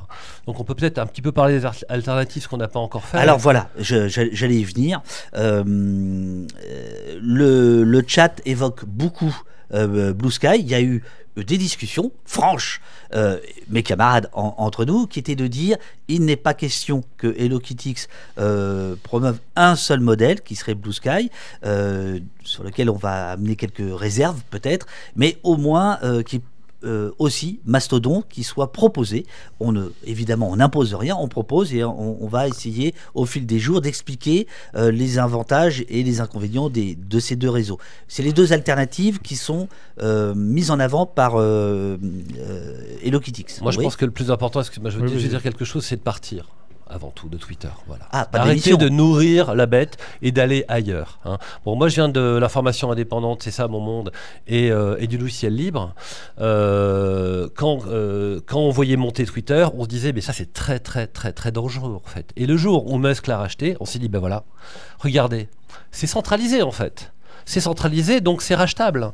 Et voilà. Et donc tout le monde est niqué en fait, c'est-à-dire Voilà. qu'on a beaucoup investi. Imagine au début de l'internet, je ne sais pas si vous vous rappelez de ce que c'est que MSN. MSN au départ c'est devenu un logiciel de chat, mais au départ c'était un truc de Microsoft, ça veut dire Microsoft Network, parce qu'en fait Microsoft voulait faire son propre internet, mais en fait ça n'a pas marché.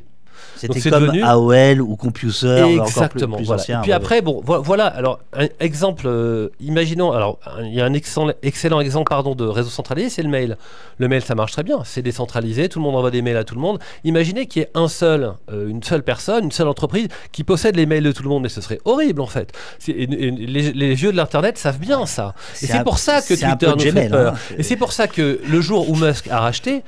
Il y a beaucoup de gens qui sont partis, mais le premier jour, parce qu'on savait très bien où ça allait aller. Donc c'est pour ça que nous, on promeut plutôt quelque chose de décentralisé, avec des logiciels libres, pour qu'on puisse bien comprendre ce que c'est l'algorithme, quel est l'algorithme qui calcule le truc, et qu'en fait, la décentralisation, c'est-à-dire faire qu'il y ait plein de petits serveurs qui se montent un peu partout sur l'Internet, et qui n'est pas de centre en fait, hein, fait que ce truc-là, on ne peut pas se l'approprier. Là, tu évoques plutôt Mastodon.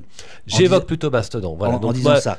Alors, l'idée évidemment, c'est de donner les éléments, mais moi, je dis d'où je parle. Moi, je viens de ce monde-là, et pour nous, Mastodon, c'est vraiment la meilleure chose parce que personne ne pourra jamais en prendre le contrôle.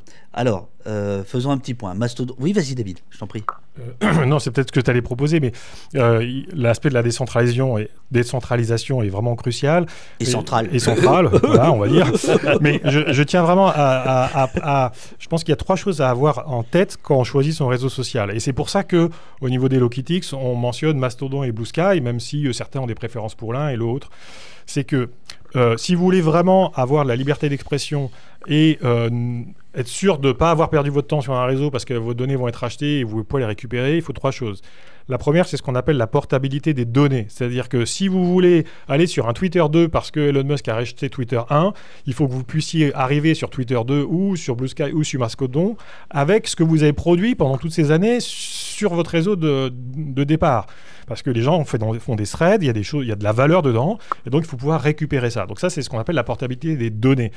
La deuxième, c'est la portabilité de l'audience. C'est-à-dire que si vous avez acquis de 100 000, 200 000, des millions de followers pour certains, ça, c'est du travail, c'est une connexion sociale. Et donc, si vous sortez de ce réseau-là, d'un réseau et que vous allez ailleurs, il faut que vous puissiez retrouver cette audience automatiquement. La troisième chose, c'est d'avoir la main mise sur la manière dont l'information est sélectionnée pour vous. Donc ça, c'est l'algorithmique. Hein, et on appelle ça le pluralisme algorithmique. Vous devriez pouvoir capable de choisir comment et trier l'information qui vous arrive. Est-ce que c'est les tweets les plus populaires? Est-ce que c'est les tweets des personnes qui parlent le moins, etc. Hein, donc ça fait 3 choses. Portabilité des données, portabilité de l'audience ou du capital social et pluralisme algorithmique. Twitter ne vous offre aucun des 3 parce qu'il est conçu de manière centralisée, comme tu l'as dit, et pour capter ça, et pour vous empêcher de partir. Et actuellement, il y a 2 grandes plateformes qui ont été conçues pour permettre ces 3 choses-là, c'est Blue Sky et Mastodon. C'est pour ça qu'on mentionne ces noms-là, ça n'empêche pas aux gens d'aller ailleurs. Hein. On mentionne ces gens-là. On sait qu'il y a, par exemple, il y a des gens qui vont sur LinkedIn, mais demain, Musk peut racheter LinkedIn. Hein, donc, vous aurez le même problème. Il va falloir qu'il rachète Microsoft avant. Mais voilà. Et après, possible. entre Blue Sky et Mastodon, il y a des nuances. Hein, c'est pas same, mais au moins, chacun, sur le papier au moins, respecte ces 3 principes. C'est pour ça qu'on les met en avant. Et quand on parle de coordination, c'est-à-dire de transporter un réseau social et ses connexions vers un autre réseau, c'est bien d'avoir des points de chute. Et donc, une des stratégies des Lockitix, c'est de favoriser, pour ceux qui auront pris un compte Blue Sky ou Mastodon à partir du 20 janvier, favoriser la reconnexion. C'est-à-dire que vous allez pouvoir, à partir de votre archive Twitter, dedans, il y a la liste, en fait, des gens que vous suivez et qui vous suivent. Et donc, on va pouvoir, avec cette liste-là, reconnecter tout le monde sur Blue Sky et Mastodon de manière automatique. Alors David, là je te trouve bien optimiste, c'est le projet. Alors, petit point, ça veut dire, première chose à faire tout de suite, c'est si vous avez un compte X, c'est vous allez dans les paramètres, c'est un peu compliqué. Il faut télécharger ces données. Il faut télécharger ces données. Pourquoi ? Parce que en fait, les outils ne peuvent pas se connecter directement à Twitter, parce que cette connexion à Twitter, qu'on appelle les API, Musk les a fermées. C'est la première chose qu'il a faite en arrivant. En revanche, les données, Musk, dans sa grande bonté, nous les laisse pour l'instant.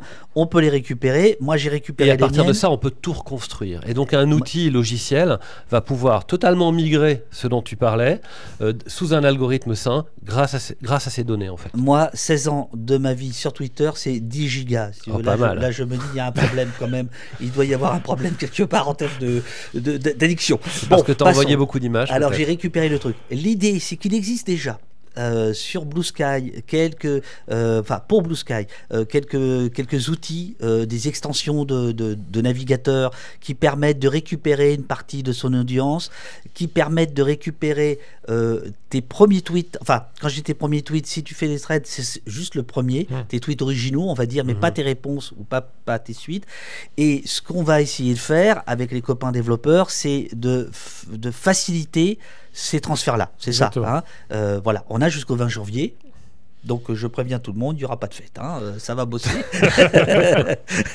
Non, mais l'idée c'est que ce jour-là, en fait, on puisse vraiment faire une migration. Si on a téléchargé ces données ailleurs, on pourra reconstruire son audience et ses messages ailleurs pour en fait repartir de manière saine sur un réseau qui est proprement modéré en fait. Voilà, donc on va essayer de mettre en place ces outils qui seront disponibles sur le site qui est en pleine fabrication.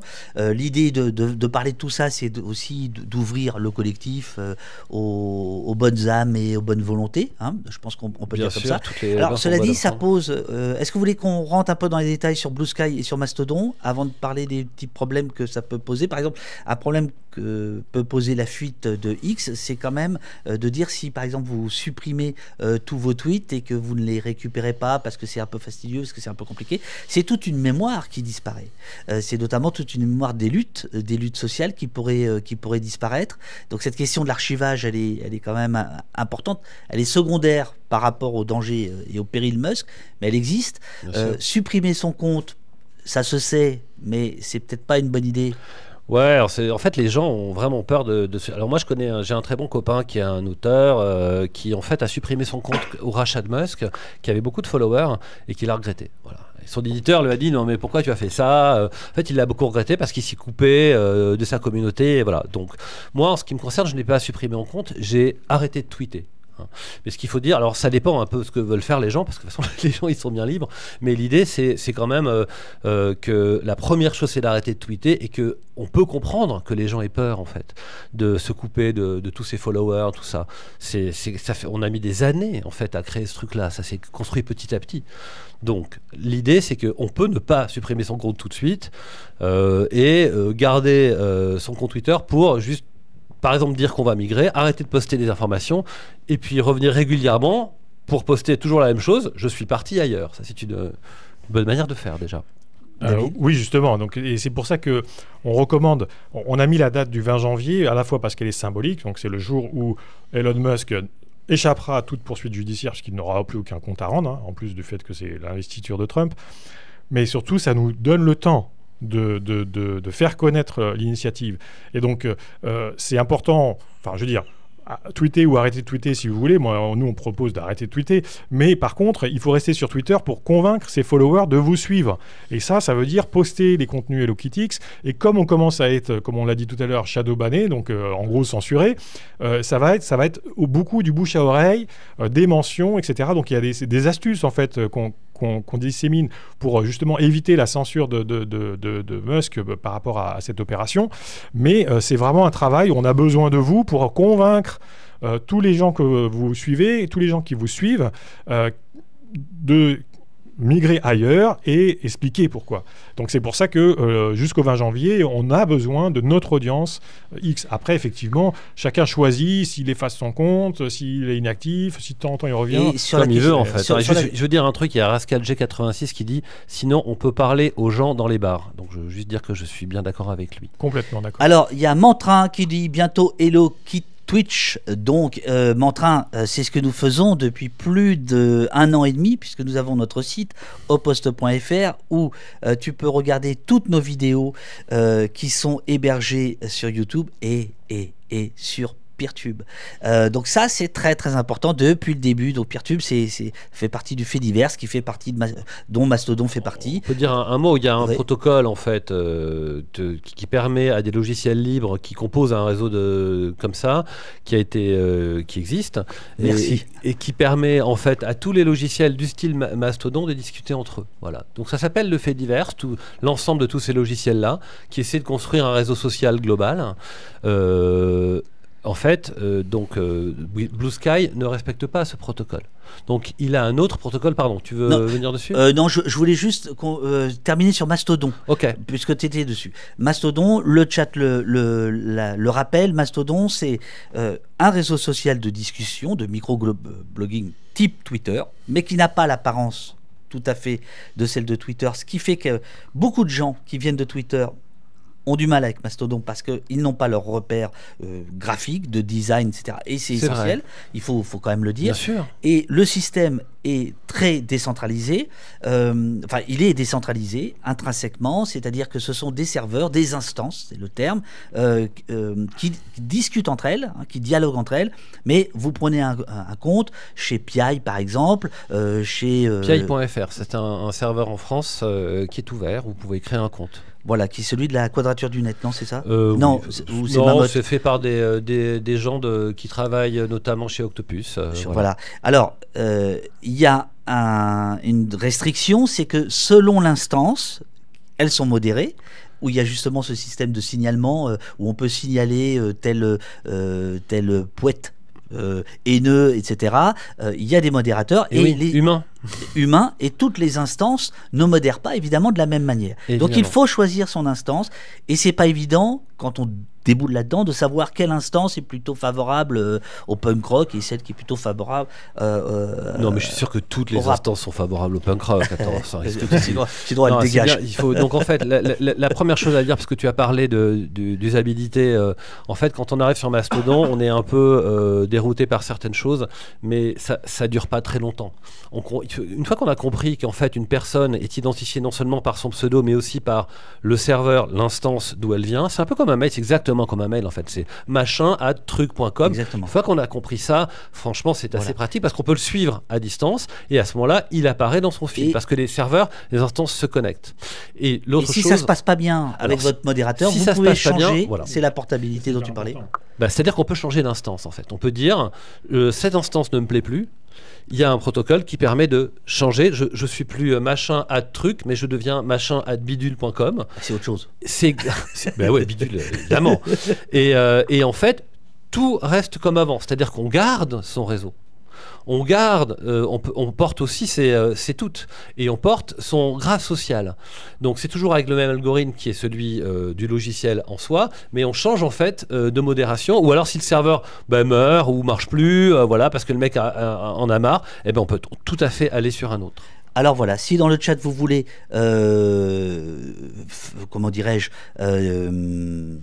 faire connaître l'instance Mastodon sur laquelle vous êtes bien, n'hésitez pas à donner des coups de main. Vas-y David, bien sûr. Non, pour compléter, ce qui est important de comprendre, c'est que quand vous êtes sur Mastodon, en fait Mastodon c'est un protocole, c'est un peu comme HTTP, c'est-à-dire qu'on a inventé le HTTP, du coup on a pu faire des sites internet, après il y a plein de commerces qui se sont greffés dessus, etc. Ça fait un écosystème. Mastodon en fait c'est des gens qui se sont mis d'accord sur dire qu'est-ce que c'est que de poster quelque chose et de le partager. Et à partir de ça, il y a plein de choses qui se construisent. Et par exemple, l'application qui vous permet d'accéder à Mastodon, il y en a plein. Il y a l'application par défaut de Mastodon qui n'est pour ma part, pas forcément la meilleure, parce que c'est les concepteurs de Mastodon, ils ont fait ça, eux ils se concentrent vraiment sur l'architecture, et il y a plein d'autres applications qui ont des ergonomies très proches de Twitter en fait. Vous prenez une application, c'est même plus puissant que Twitter, parce que comme le protocole est libre, peuvent se greffer sur ce genre d'application plein d'autres services. Donc il faut bien comprendre que quand vous allez sur Mastodon, vous sortez d'un truc centralisé vers un truc décentralisé, où en fait il y a plus de services. C'est pour ça qu'au début c'est un peu déroutant, c'est un peu comme si vous étiez au New en Union soviétique, vous avez qu'une seule marque de yaourt, bah, quand vous arrivez en Occident, au début, vous êtes un peu dérouté. Mais finalement, c'est quoi le mieux? C'est d'avoir une seule marque de yaourt ou plusieurs? Bon, donc Mastodon, c'est un petit peu ça. Donc vous avez le choix. Il faut prendre 5 minutes pour comprendre où sont les rayonnages. Mais c'est tout. Hein, c'est pas plus compliqué que ça. Quelqu'un demandait Mastodon est allemand, ça c'est vrai. Donc c'est des développeurs allemands. Après, ça s'est étendu. Hein, il y a une communauté libre plus vaste.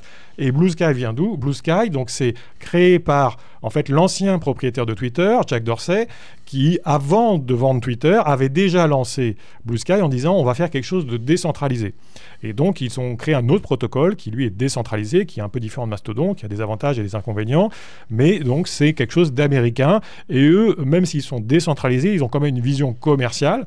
Et pour l'instant, donc, même si en théorie, il pourrait y avoir plusieurs serveurs et donc permettre aux gens de bouger, pour l'instant, il y a un gros serveur. C'est la grosse différence avec Mastodon. Et le problème, c'est qu'ils disent que c'est décentralisé, mais c'est recentralisable, en fait.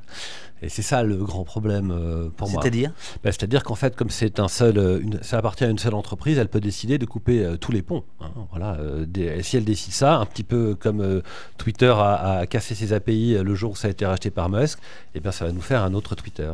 Il faut dire que dans Blue Sky, il y a des investisseurs de l'extrême droite américaine qui viennent d'entrer au capital de manière assez massive. Donc évidemment, ça c'est assez effrayant et on a peur qu'à la fin, ça redevienne un petit peu comme Twitter. Je crois que tu cites un article d'Opost, enfin en tout cas, bon voilà, il y a effectivement Capital, je ne sais plus comment ça s'appelle, merde, peut-être Auriel, tu pourras retrouver ça, comment dire, des investisseurs, oui, on peut dire très proches de l'extrême droite américaine, qui ont mis, je ne sais plus combien de millions, voilà, c'est vieux maintenant, 15 millions je crois. Ça date de quelques semaines, hein, c'est très récent. Quelques semaines, non, voilà. Ça change la donne. Ça change la donne parce que l'entreprise, du coup, prend une tonalité politique très effrayante. Alors, à l'inverse de Mastodon, si l'on passe de Twitter à Blue Sky, qui donc gagne 1 million d'utilisateurs par jour, hein, c'est quand même assez considérable. Il y a aussi beaucoup de gens qui arrivent sur Mastodon. Hein. J'ai vu une autre comparaison des chiffres. Il n'y a pas d'énormes différences. Il y a beaucoup de gens qui arrivent sur Mastodon. D'ailleurs, quand on est un praticien, on le sent en ce moment. Voilà. Ça a été beaucoup des informaticiens qui aimaient bien ça au départ. Puis après, il y a beaucoup d'autres gens qui sont arrivés. Et là, on sent qu'il y a eu une vague d'arrivée massive. Mais une fois de plus, le principal, où qu'on aille, c'est quand même de partir de Twitter. Alors, quand même, ce que je voulais dire pour ceux qui nous écoutent et qui savent pas, Blue Sky, tu arrives de Twitter, tu as l'impression que c'est Twitter. En termes d'ergonomie, avec des fonctionnalités de modération, qui sont quand même intelligentes, qui sont quand même intéressantes, c'est-à-dire que tu peux faire tes listes de modération en disant voilà telle et telle personne que j'ai bloquée parce que j'ai considéré que ces personnes empêchaient le débat. Il s'agit pas de... Ce qu'on ne peut plus faire sur Twitter. Comment ? Ce qu'on ne peut plus faire sur Twitter. Ce qu'on ne peut plus faire sur Twitter. Il y a la possibilité de masquer des réponses, de faire en sorte que on modère et que le débat sain puisse se tenir sans tomber dans les invectives, dans les insultes, dans le trolling, dans les saloperies. Ça, c'est quand même un très bon point de. Ah, mais pour l'instant, c'est super, il n'y a pas de problème. Oui, enfin, je n'ai rien à rajouter. Ce qui est important, c'est de comprendre qu'on change d'univers, on passe du centralisé au décentralisé. Et probablement qu'il va y avoir ça commence déjà, certaines communications entre Blue Sky et Mastodon, des passerelles, puisqu'à partir du moment où les protocoles sont ouverts, on peut construire par-dessus quelque chose qui fusionne les deux d'une certaine manière. Alors, moi, je peux vous dire une petite anecdote pour Opost. Sur le site d'Opost, on a voulu enlever les boutons de partage de Facebook parce qu'on s'est dit, allez hop, c'est le moment, de Twitter. Donc ça, c'est pas très compliqué, sauf sur une catégorie de pages, mais on va le faire. S'il donne la papate et dans les parages, il faut le faire. Et on a ajouté le bouton Blue Sky. Et là, j'ai vu que c'était centralisé. Parce qu'il n'y a aucun problème pour mettre un bouton de partage d'un article ou d'une convocation sur Blue Sky. Sur Mastodon, c'est absolument impossible. Puisque tu me poses une colle. J'ai jamais essayé de le faire encore. Voilà, c'est une info de la nuit. Alors que Mastodon, tu ne peux pas faire un bouton de partage dans le sens où on ne connaît pas l'instance de l'utilisateur. Et Blue Sky, je peux vous dire, ça marche comme Twitter, ça marche comme Facebook. C'est une adresse, c'est un serveur. Et basta. C'est simple, ça veut dire qu'il faut faire une instance de partage. dédié au partage et qui sera connecté aux autres instances. Et ben voilà une bonne idée. Ou alors une bonne idée. peut-être faire un Octopus, compte si vous pour le les média, écoutez. peut-être que faire un compte pour le média et donc proposer d'aller répondre à quelque chose directement, envoyer sur le post en fait qui est déjà fait sur l'instance Mastodon pour que la personne connectée en tant qu'elle-même puisse le reposter. C'est peut-être une meilleure manière, j'imagine, parce qu'une instance de partage, c'est que Oui, mais t'as raison. c'est décentralisé. Oui, mais tu me remets un centre. T'as raison. enfin bon, là ça devient un peu technique, mais oui, donne la papate. On voit ça sur On le réfléchit Discord. tout haut, mais- Non, mais ce que je veux dire, c'était plus pour démontrer que Blue Sky est centralisé. Ouais. Voilà. Non, ça a encore des avantages, c'est sûr, hein, bien sûr. Voilà. Alors, Eurial, voilà, c'était cet article-là. Je vais essayer d'y aller. Si tu peux juste me dire le nom de l'entreprise qui a investi, c'est dans l'article, je sais plus, parce que là, j'ai pas accès à l'article Blue Sky sous le ciel bleu de l'argent, pas bien rose. Voilà. C'était juste histoire de dire. Oui, on part de Twitter, mais quand on va sur Blue Sky, en fait, ce qu'on se crée, de mon point de vue, c'est un moment de respiration, mais on n'est pas sûr que l'asphyxie ne sera pas là au bout du compte. Là où sur un réseau comme Mastodon... En fait, ce qui est important de voir, c'est que en gros, les deux disent qu'ils sont décentralisés, etc. Mais le seul qui a fait vraiment la preuve de la décentralisation, pour le moment, c'est Mastodon. Donc après, si on a des doutes, vaut mieux aller sur Mastodon. Et qu'il l'est structurellement, en fait. Oui, et qu'il est structurellement, mais voilà. Qui est incentralisable, en fait. Voilà. Donc c'était un petit peu un peu plus facile d'aller sur Blue Sky, si on résume. Mais à moyen terme, c'est plus sûr d'aller sur Mastodon, même si c'est un petit peu compliqué au début. Voilà, pour résumer. Aussi, juste conseil pour ceux qui veulent aller sur Mastodon, il y a un truc qui est important. On peut aussi aller sur les deux. Oui, on peut aller sur les deux. Moi, et d'ailleurs, il y a un client qui permet de voir les deux fils en même temps. Oui, tout à fait. Quand tu dis un client, un logiciel auquel on accède et qui se connecte aux deux et on voit les deux en même temps, en fait. Voilà. C'est une forme de TweetDeck pour ceux qui utilisaient ça, c'est-à-dire un multicolonnage qui vous permet de regarder tous vos comptes Mastodon et Blue Sky en même temps. Puisque les API sont encore ouvertes, évidemment chez Mastodon, mais encore chez Blue Sky aussi. Je rajoute un truc très rapidement, un petit astuce pour ceux qui sont sur Mastodon. Il faut comprendre que sur Mastodon, pour le moment en tout cas, il n'y a pas d'algorithme de recommandation. C'est-à-dire que quand vous vous abonnez aux gens, il n'y a pas une machine qui va vous enrichir votre feed avec ci et ça. Et donc il faut non seulement s'abonner au compte qui vous intéresse, mais aussi vous pouvez vous abonner au hashtag, c'est-à-dire dire climate change ça m'intéresse, au post ça m'intéresse. Et à ce moment-là, vous recevez automatiquement ce qui se dit autour de ce hashtag sur l'ensemble du réseau. Et c'est cette manière-là que vous pouvez construire votre propre, d'une certaine manière, algorithme de recommandation. Et à partir de ce moment-là, vous avez un fil d'actualité qui est tout à fait informatif et aussi intéressant que sur les autres plateformes. Cherché par les sujets. D'ailleurs, c'est ce que faisait Twitter au départ. C'est quand même eux qui ont inventé les hashtags. Voilà. Moi, je veux dire, en tant que praticien, je voudrais dire que j'adorais Twitter. J'en suis parti parce que c'était... D'abord, le côté addictif m'a rendu trop addictif à ce truc-là, en fait. Donc, au bout d'un moment, je m'en suis éloigné parce que j'avais l'impression que c'était trop dur d'en sortir, en fait. Voilà. Et puis, évidemment, au rachat par Musk, j'en suis complètement sorti. Mais au début, il y avait quelque chose de génial sur Twitter, c'est qu'il y avait vraiment des échanges formidables qui se créaient. Eh bien, j'ai retrouvé ça... moi sur Mastodon, mais ce sera évidemment possible ailleurs, depuis que j'ai commencé à être un praticien d'un autre réseau. Donc, deux choses. Quand je poste des informations, je réponds à des informations intéressantes. Quand je poste des informations, il y a des gens qui me font des remarques super intéressantes. Et ensuite, mon nombre de followers augmente régulièrement, ce qui n'était plus le cas sur Twitter. Ça fait 2 ans sur Mastodon que c'est le cas. Et c'est formidable parce qu'enfin, on se dit qu'on est de nouveau dans un environnement sain qui permet d'augmenter les échanges. Quelques questions rapides à la fois du chat et de moi-même. Est-ce que sur Twitter, tu as pu mesurer dans ton labo de recherche du CNRS, est-ce que tu as pu mesurer la proportion de bots, la proportion de comptes inactifs sur Twitter? Parce qu'il y a un certain nombre de gens qui passent de Twitter à Blue Sky, de Twitter à Mastodon, et qui pleurnichent. Je dis ça parce que ça me fatigue un peu en disant « Ah, j'ai perdu mes followers, aidez-moi à retrouver mes followers ». Alors qu'en fait, je pense que d'une part, les 200 000 followers, là-dedans, il y avait une bonne partie de comptes inactifs, de comptes plus utilisés, de bots. mais est-ce qu'on peut quantifier?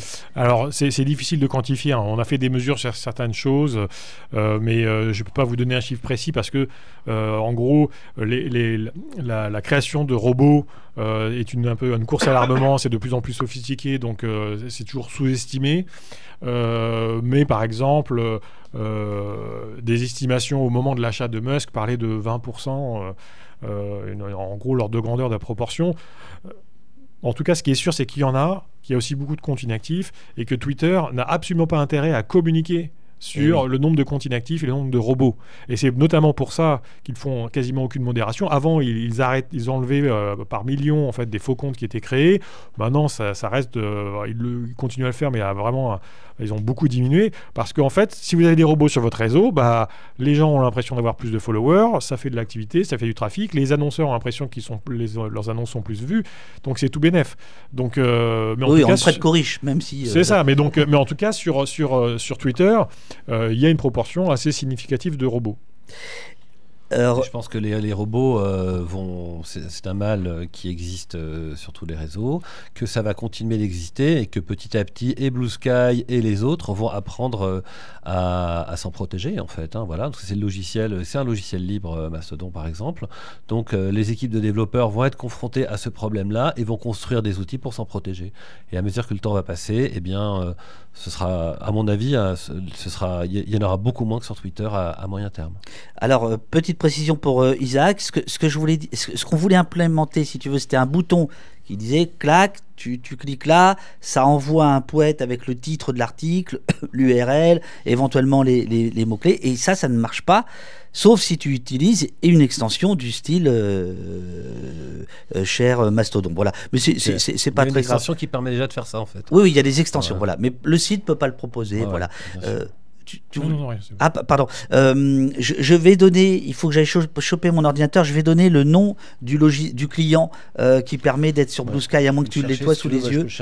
C'est Isaeus, un truc comme ça, je crois, Asaeus. Je vais devoir partir. Ah, tu dois partir. Alors adieu. Alors, on fait quelque chose qui commence dans 15 minutes. Oh la vache! Ah oui. J'ai pas vu l'en passer, c'est tellement passionnant. Merci infiniment, David. Non, mais tu sais quoi, je pense qu'on a fait le tour. Je crois que vous êtes en train de donner beaucoup de travail aux deux loustis qui sont à côté, Nayan et Tommy. Il y avait plein de questions intéressantes dans le chat. Si tu veux y répondre, tu peux rester, puisque toi, tu es un honnête homme, tu es pas. Non, David a une conférence à démarrer. Merci beaucoup d'avoir pu intervertir aux débeautés à 7h du matin. Qu'est-ce que je voulais dire? Oui, je pense que vous avez donné beaucoup de travail parce que moi, ce que j'aimerais, c'est qu'on fasse plein de capsules, des extraits de ce qu'ils ont dit pour les diffuser tout le mois de décembre, par exemple. Voilà, voilà, ça ne peut pas nuire. Ça ne peut pas nuire, voilà. Merci, monsieur Chavalarias, vous avez grandement influencé mon choix de carrière en recherche informatique. Oula, les dossiers sortent. C'est un dénommé Vuitton qui dit ça. C'est bien. Merci beaucoup. J'espère vous voir à la télé aussi. Ça doit être dit au plus grand nombre. Merci. Soutine critique. Voilà. Tac à tac. Voilà. Voilà. Voilà. En tout cas, merci pour l'invitation. Je t'en prie, c'était un plaisir. Aussi pour la discussion. Et puis on va continuer un petit peu si tu veux bien, Greg. Oui, si tu veux, bien sûr. Voilà. Tu retrouveras le chemin. Je retrouve le chemin. C'est plus facile. À tout à l'heure sur les discussions et puis peut-être une prochaine fois ici. Merci beaucoup David. Alors sache que tu es toujours un petit peu dans le champ quand tu passes là, mais ça va. Non, c'est bon. Voilà. Alors je vais prendre des questions de Pauline, que remonte Pauline. Rome les chefs nous demande: est-ce que vous savez s'il y a d'autres initiatives comme la vôtre dans le monde?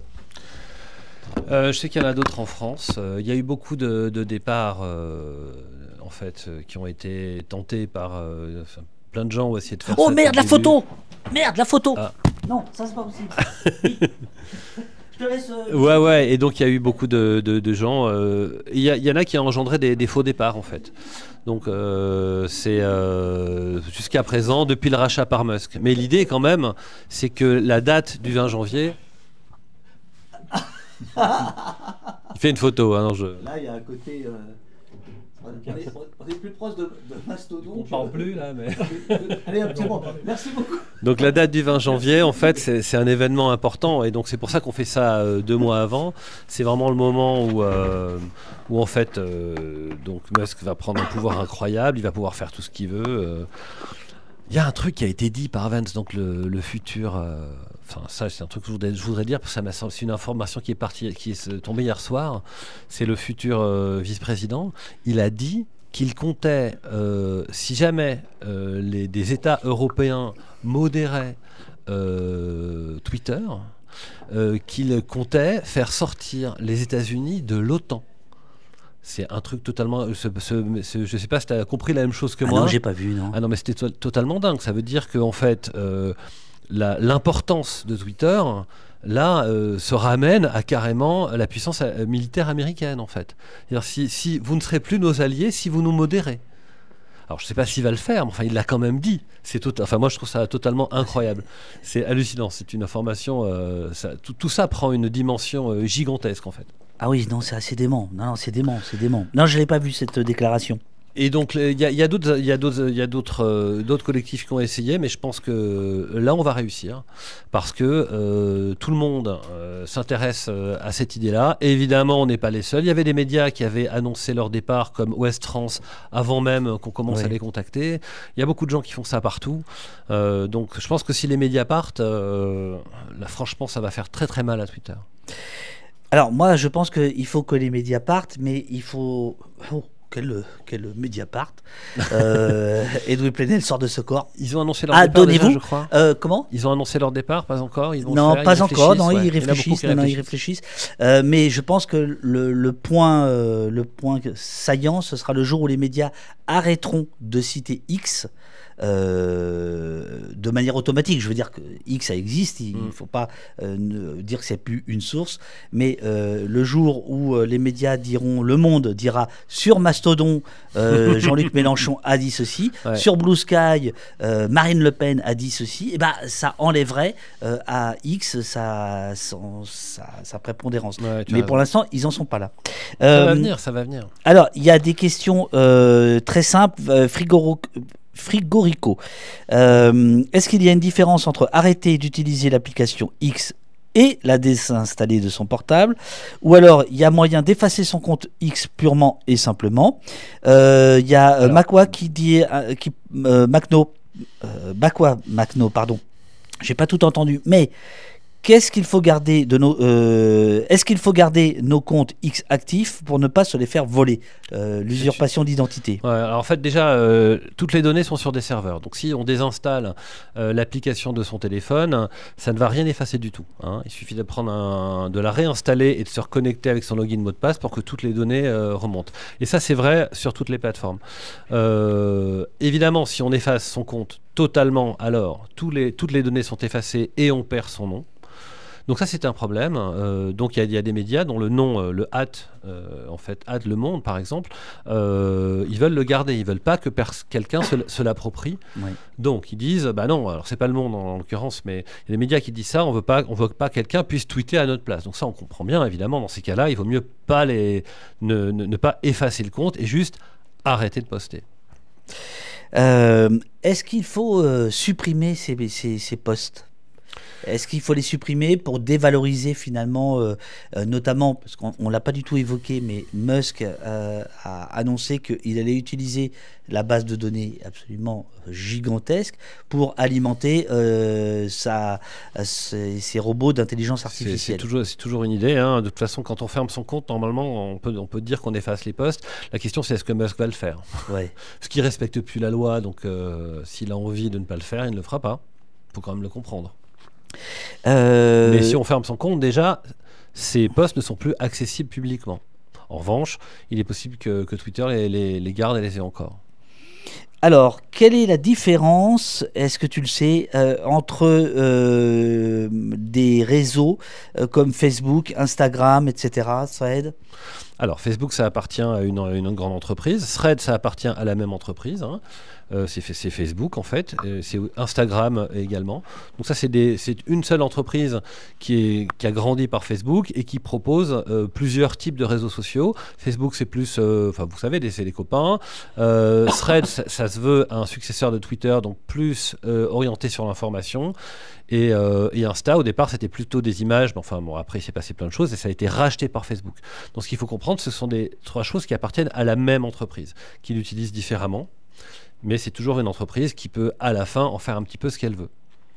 Alors, je vais mettre dans... Alors, c'est la première fois que je fais ça en studio. Je vais essayer de mettre dans le... non, je vais vous le dicter. L'application, le client, qui permet de piloter ses comptes Blue Sky et Mastodon en même temps. C'est un développeur français qui fait ça, qui est adorable. Bravo à lui. Comment Bravo à lui. À qui on peut envoyer des remarques. Il m'a dit des dons. qu'il prenait tout. C'est statuser.com. Alors, je vous l'épelle. S comme Stéphane, T comme...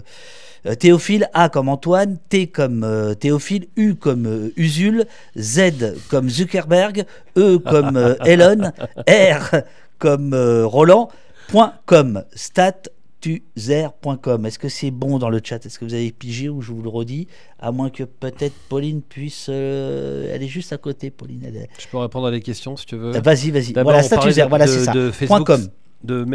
Facebook, Threads et Instagram, l'entreprise, comme le dit Nawal Pari, qui possède tout ça, s'appelle Meta.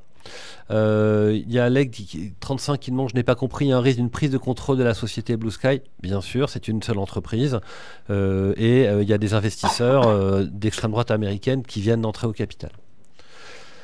Alors ensuite, que les users quittent Twitter est compréhensible, mais si tous les médias quittent Twitter, est-ce que c'est pas laisser l'info aux mains de Musk? Eh bien oui, mais si tout le monde est parti, comme il n'y aura plus les médias traditionnels, les gens n'iront plus lire les infos parce qu'il comprendra très vite qu'il n'y a plus que des infos d'extrême droite. Donc évidemment, c'est un risque, mais c'est un plus grand risque que de poster en pensant qu'on va être sainement modéré et que les gens vont accéder à l'information qu'on publie. Impeccable. Est-ce qu'il y a d'autres questions? Tu crois que je peux montrer les essais de maquette ou pas? Bah pourquoi pas, bien sûr. Attends. Alors là, non, tu préfères celle-là peut-être? Est-ce que tu peux zoomer sur mon téléphone? Attends, je vais le mettre comme ça. Donc il y a un graphiste qui a rejoint le collectif. Geoffrey Dorn. Puisqu'on a déjà fait un site web où il y a notamment le manifeste qu'on a désespérément essayé de lire, qu'on n'a pas réussi à lire entièrement, mais dont je vous conseille la lecture parce qu'il est vraiment très bien fait. Et donc pour l'instant, ce site web est fait un peu rapidement. Graphiquement, c'est pas terrible. Et il y a un graphiste qui a commencé à proposer des chartes graphiques parce que c'est son métier. Donc voilà, la voilà en exclusivité. Elle n'est pas encore sur les sites. Voilà, ça c'était cette nuit. C'est Geoffrey Dorn qui est dessus. Je ne sais pas si vous arrivez à la voir ou pas.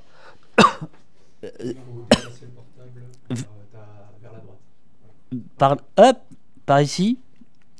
Alors, il y a quelqu'un qui dit: attention, avec Statuser, l'appli nécessite de divulguer son mot de passe Blue Sky. Ce n'est pas le cas pour le mot de passe Mastodon. Donc c'est possible. Attention, mais non. Donc il faut peut-être faire attention. En fait, non. Sur Blue Sky, tu as il y a un truc qui est très bien foutu. Tu as la possibilité de créer des mots de passe spécifique pour une application. Ouais, okay, voilà, il faut aller dans ces paramètres. Zut alors. Ah non, mais là on n'a plus de vie. Et entre au poste et puis tous les trucs là, dans tous les sens. Et ça c'est vachement bien foutu. Ça s'appelle l'app. Voilà, Statuser pourrait peut-être l'expliquer un peu mieux, mais bon, voilà, c'est un gars qui est tout seul qui fait. C'est bon là pour l'application ou pas le. C'est pas top. Il y a le reflet de la lampe. Bon bah voilà. Voilà. Bon, quelqu'un demande quoi, Macno, est-ce qu'il y a une commu Mastodon pour apprendre à l'utiliser, où il y a plein de sites web? Si tu cherches, tu vas trouver beaucoup de choses. Et ensuite, dès que tu vas arriver, si tu poses des questions, tu vas voir que les gens vont te répondre, parce qu'en fait, tout le monde est très content d'être dans un endroit beaucoup plus sain, et donc les gens sont très collaboratifs. Alors, effectivement, il y a Nawal Pari qui a de la mémoire et qui dit j'attends de voir. Il y avait déjà eu une vague de départ au rachat par Musk, donc c'était en 2022, je crois, ou 2023, mais pas effective. À voir cette seconde vague. Moi, j'ai le sentiment qu'elle est plus profonde parce que là, il y a une donne politique majeure. Jusque-là, c'était Musk, le mégalomane, le milliardaire, etc., Starlink et compagnie. Là, il y a quelque chose de plus, quoi. Bah, c'est très simple. Quand il l'a racheté, on se doutait de ce qu'il allait faire. On se disait que ça allait peut-être arriver. Moi, j'étais parti à ce moment-là. Mais depuis, il l'a fait. Voilà. Et c'est totalement incroyable ce qui s'est passé. On ne pensait pas qu'il allait poster des faux contenus, invisibiliser des gens, carrément piquer des comptes. Enfin, et se mettre autant en avant. Mais alors le résultat, enfin voilà, donc il n'y a qu'à observer ce qui s'est passé depuis 2 ans pour dire qu'il y a des chances que les gens comprennent en fait qu'il est vraiment temps de partir. Et puis il y a cette fameuse date de l'investiture de Trump où il va le 20 janvier où il va prendre tous les pouvoirs en fait. Les gens désactivent vraiment en masse. Là, je perds des mutudes tous les jours, nous dit Rigop. Où est-ce que Des tu en mutus, perds? c'est-à-dire, ouais, c'est ça. Sur quel réseau? Mutu, c'est quoi, Mutu? Bah, ça s'appelle plein de choses. Des gens qui se suivent mutuellement, peut-être. Mutuellement, ouais, c'est ça. Sur la dérive de Twitter dissuade bon nombre de personnes d'ouvrir un compte. Bah oui, c'est ça. Voilà. Franchement, les gens comprennent. Hein. Moi, j'étais en discussion avec des journalistes là qui disaient oui, qu'il y avait cette peur là, mais en fait, à leur expliquer vraiment ce qui s'est passé depuis 2 ans, ils comprennent. Hein. C'est quand même, c'est un enjeu absolument fondamental en fait. Il a tellement pris la main sur l'information mondiale hein, et il y a tellement d'alternatives qu'il est le temps de partir. Alors, Mutu, donc voilà, suivi mutuel sur Twitter, merci pour la précision. Okay. Alors, moi, il se trouve que depuis 2 mois, je voyais que mon nombre de followers baissait et je me disais, tiens, c'est sur Twitter, et je me disais, c'est chouette, ils font le ménage, ils enlèvent les comptes inactifs, les bots et tout. En fait, non, pas du tout. C'est des gens qui ont supprimé leur compte et oui. qui ont arrêté de suivre. Et quand j'ai commencé à faire la migration sur Blue Sky de manière plus sérieuse, là, j'ai vu, quand je disais, bah tiens, quels sont justement les comptes que je suivais qui me suivaient, et là je voyais qu'il y en avait un grand nombre inactifs depuis 800 jours. Ah oui. Donc 800 jours, c'est okay. Sur Blue Sky, tu veux dire sur Twitter. Ah oui, d'accord. Okay, tu as fait la différence. Et des amis, des amis qui ne m'ont rien dit. Ouais, parce qu'ils sont partis en fait. Donc non, moi je pense que la vague est profonde. Et si elle a une caisse de résonance médiatique, alors tout à l'heure quelqu'un a demandé est-ce que David ou toi Greg vous allez sur les télés? Oui, il y a quelques télés qui ont commencé à inviter, ouais. Mais l'avant-garde elle est ici. 24 hier. Qui était toi? Sur France... Non, c'est pas moi qui étais, mais il y avait Souffron qui était sur France 24 qui parlait de ça. Voilà. Moi je pense qu'évidemment la vague est tellement forte que tout le monde a commencé à s'y intéresser. Voilà. Et c'est heureux. Je pense qu'on a fait le point, chers amis. Il est temps de savoir arrêter un stream, il est temps de savoir quitter X. Nous reviendrons évidemment la semaine prochaine avec des émissions surprises. Et je peux vous dire que on fait tout pour avoir un duplex avec Gaza. Voilà, la semaine prochaine, si tout va bien. Voilà. Et bah tiens, puisqu'on parle de ça, puisqu'on parle d'Internet... Ah, je croyais que tu allais me parler de Gaza. Non, pas de Gaza, non. Puisqu'on parle d'Internet, la personne que j'essaie d'inviter m'a dit cette chose, ça m'a beaucoup touché il y a 2 jours. Alors je lui ai dit, bon, écoutez, on peut faire ça par téléphone, ou on peut faire ça en visio. Et évidemment, la visio, ça veut dire Internet. Et il m'a dit, s'il y a du soleil, s'il fait beau, oui. Et je lui ai dit, mais pourquoi? Il m'a dit, parce que s'il fait beau, les panneaux solaires marchent, et j'ai Internet. Eh oui. Et donc pour ces gens-là, c'est important que nous, dans notre confort occidental, on se batte aussi pour la liberté d'expression. Il me semble. Bah, bien sûr. Il me semble. C'est pas que pour nous qu'on fait ça. Voilà. Ah bah tiens, alors Red chez Mediapart, allons-y. Ouais. S'ils parlent, s'ils sont en ligne. Merci les amis. Je vous rappelle que notre seule source de revenus, hormis Musk évidemment, c'est vous, c'est les donateurs et les donatrices. À 1 euro par mois, c'est top. 10 euros, c'est super. 1 million, Elon, il n'y a pas de souci. Et sachez qu'ils 44 milliards, ce serait bien. qu'ils sont Après qu'il a racheté Twitter. défiscalisés. Enfin, défiscalisés. C'est-à-dire que si vous faites un don au poste, vous pouvez déduire 66% de votre don. C'est-à-dire si vous faites un don tous les mois de 10 euros, il vous coûte 3,40 euros. Pourquoi ? Parce que nous sommes reconnus comme un service de presse en ligne, c'est-à-dire un média. Et figurez-vous qu'hier, la grande nouvelle est tombée. Hier, la commission paritaire nous a donné cet agrément, non pour 1 an, non pour 2 ans, non pour 3, ni pour 4, mais 5 ans. Félicitations, c'est une belle reconnaissance. Ah, de ton c'est travail. génial, c'est génial. Voilà. Donc, merci à vous tous. Merci beaucoup d'être venus. Avec plaisir. déboter. On me posait la question, le café était très bon. Voilà, je voulais le dire. Merci beaucoup. J'ai plus de voix, je suis mort. À la semaine prochaine, les crédits. Et puis, ouais, on peut aider Mediapart. Voilà. Merci beaucoup, Grégory. Avec plaisir. Merci de ton accueil, David. Je t'en prie. Merci beaucoup.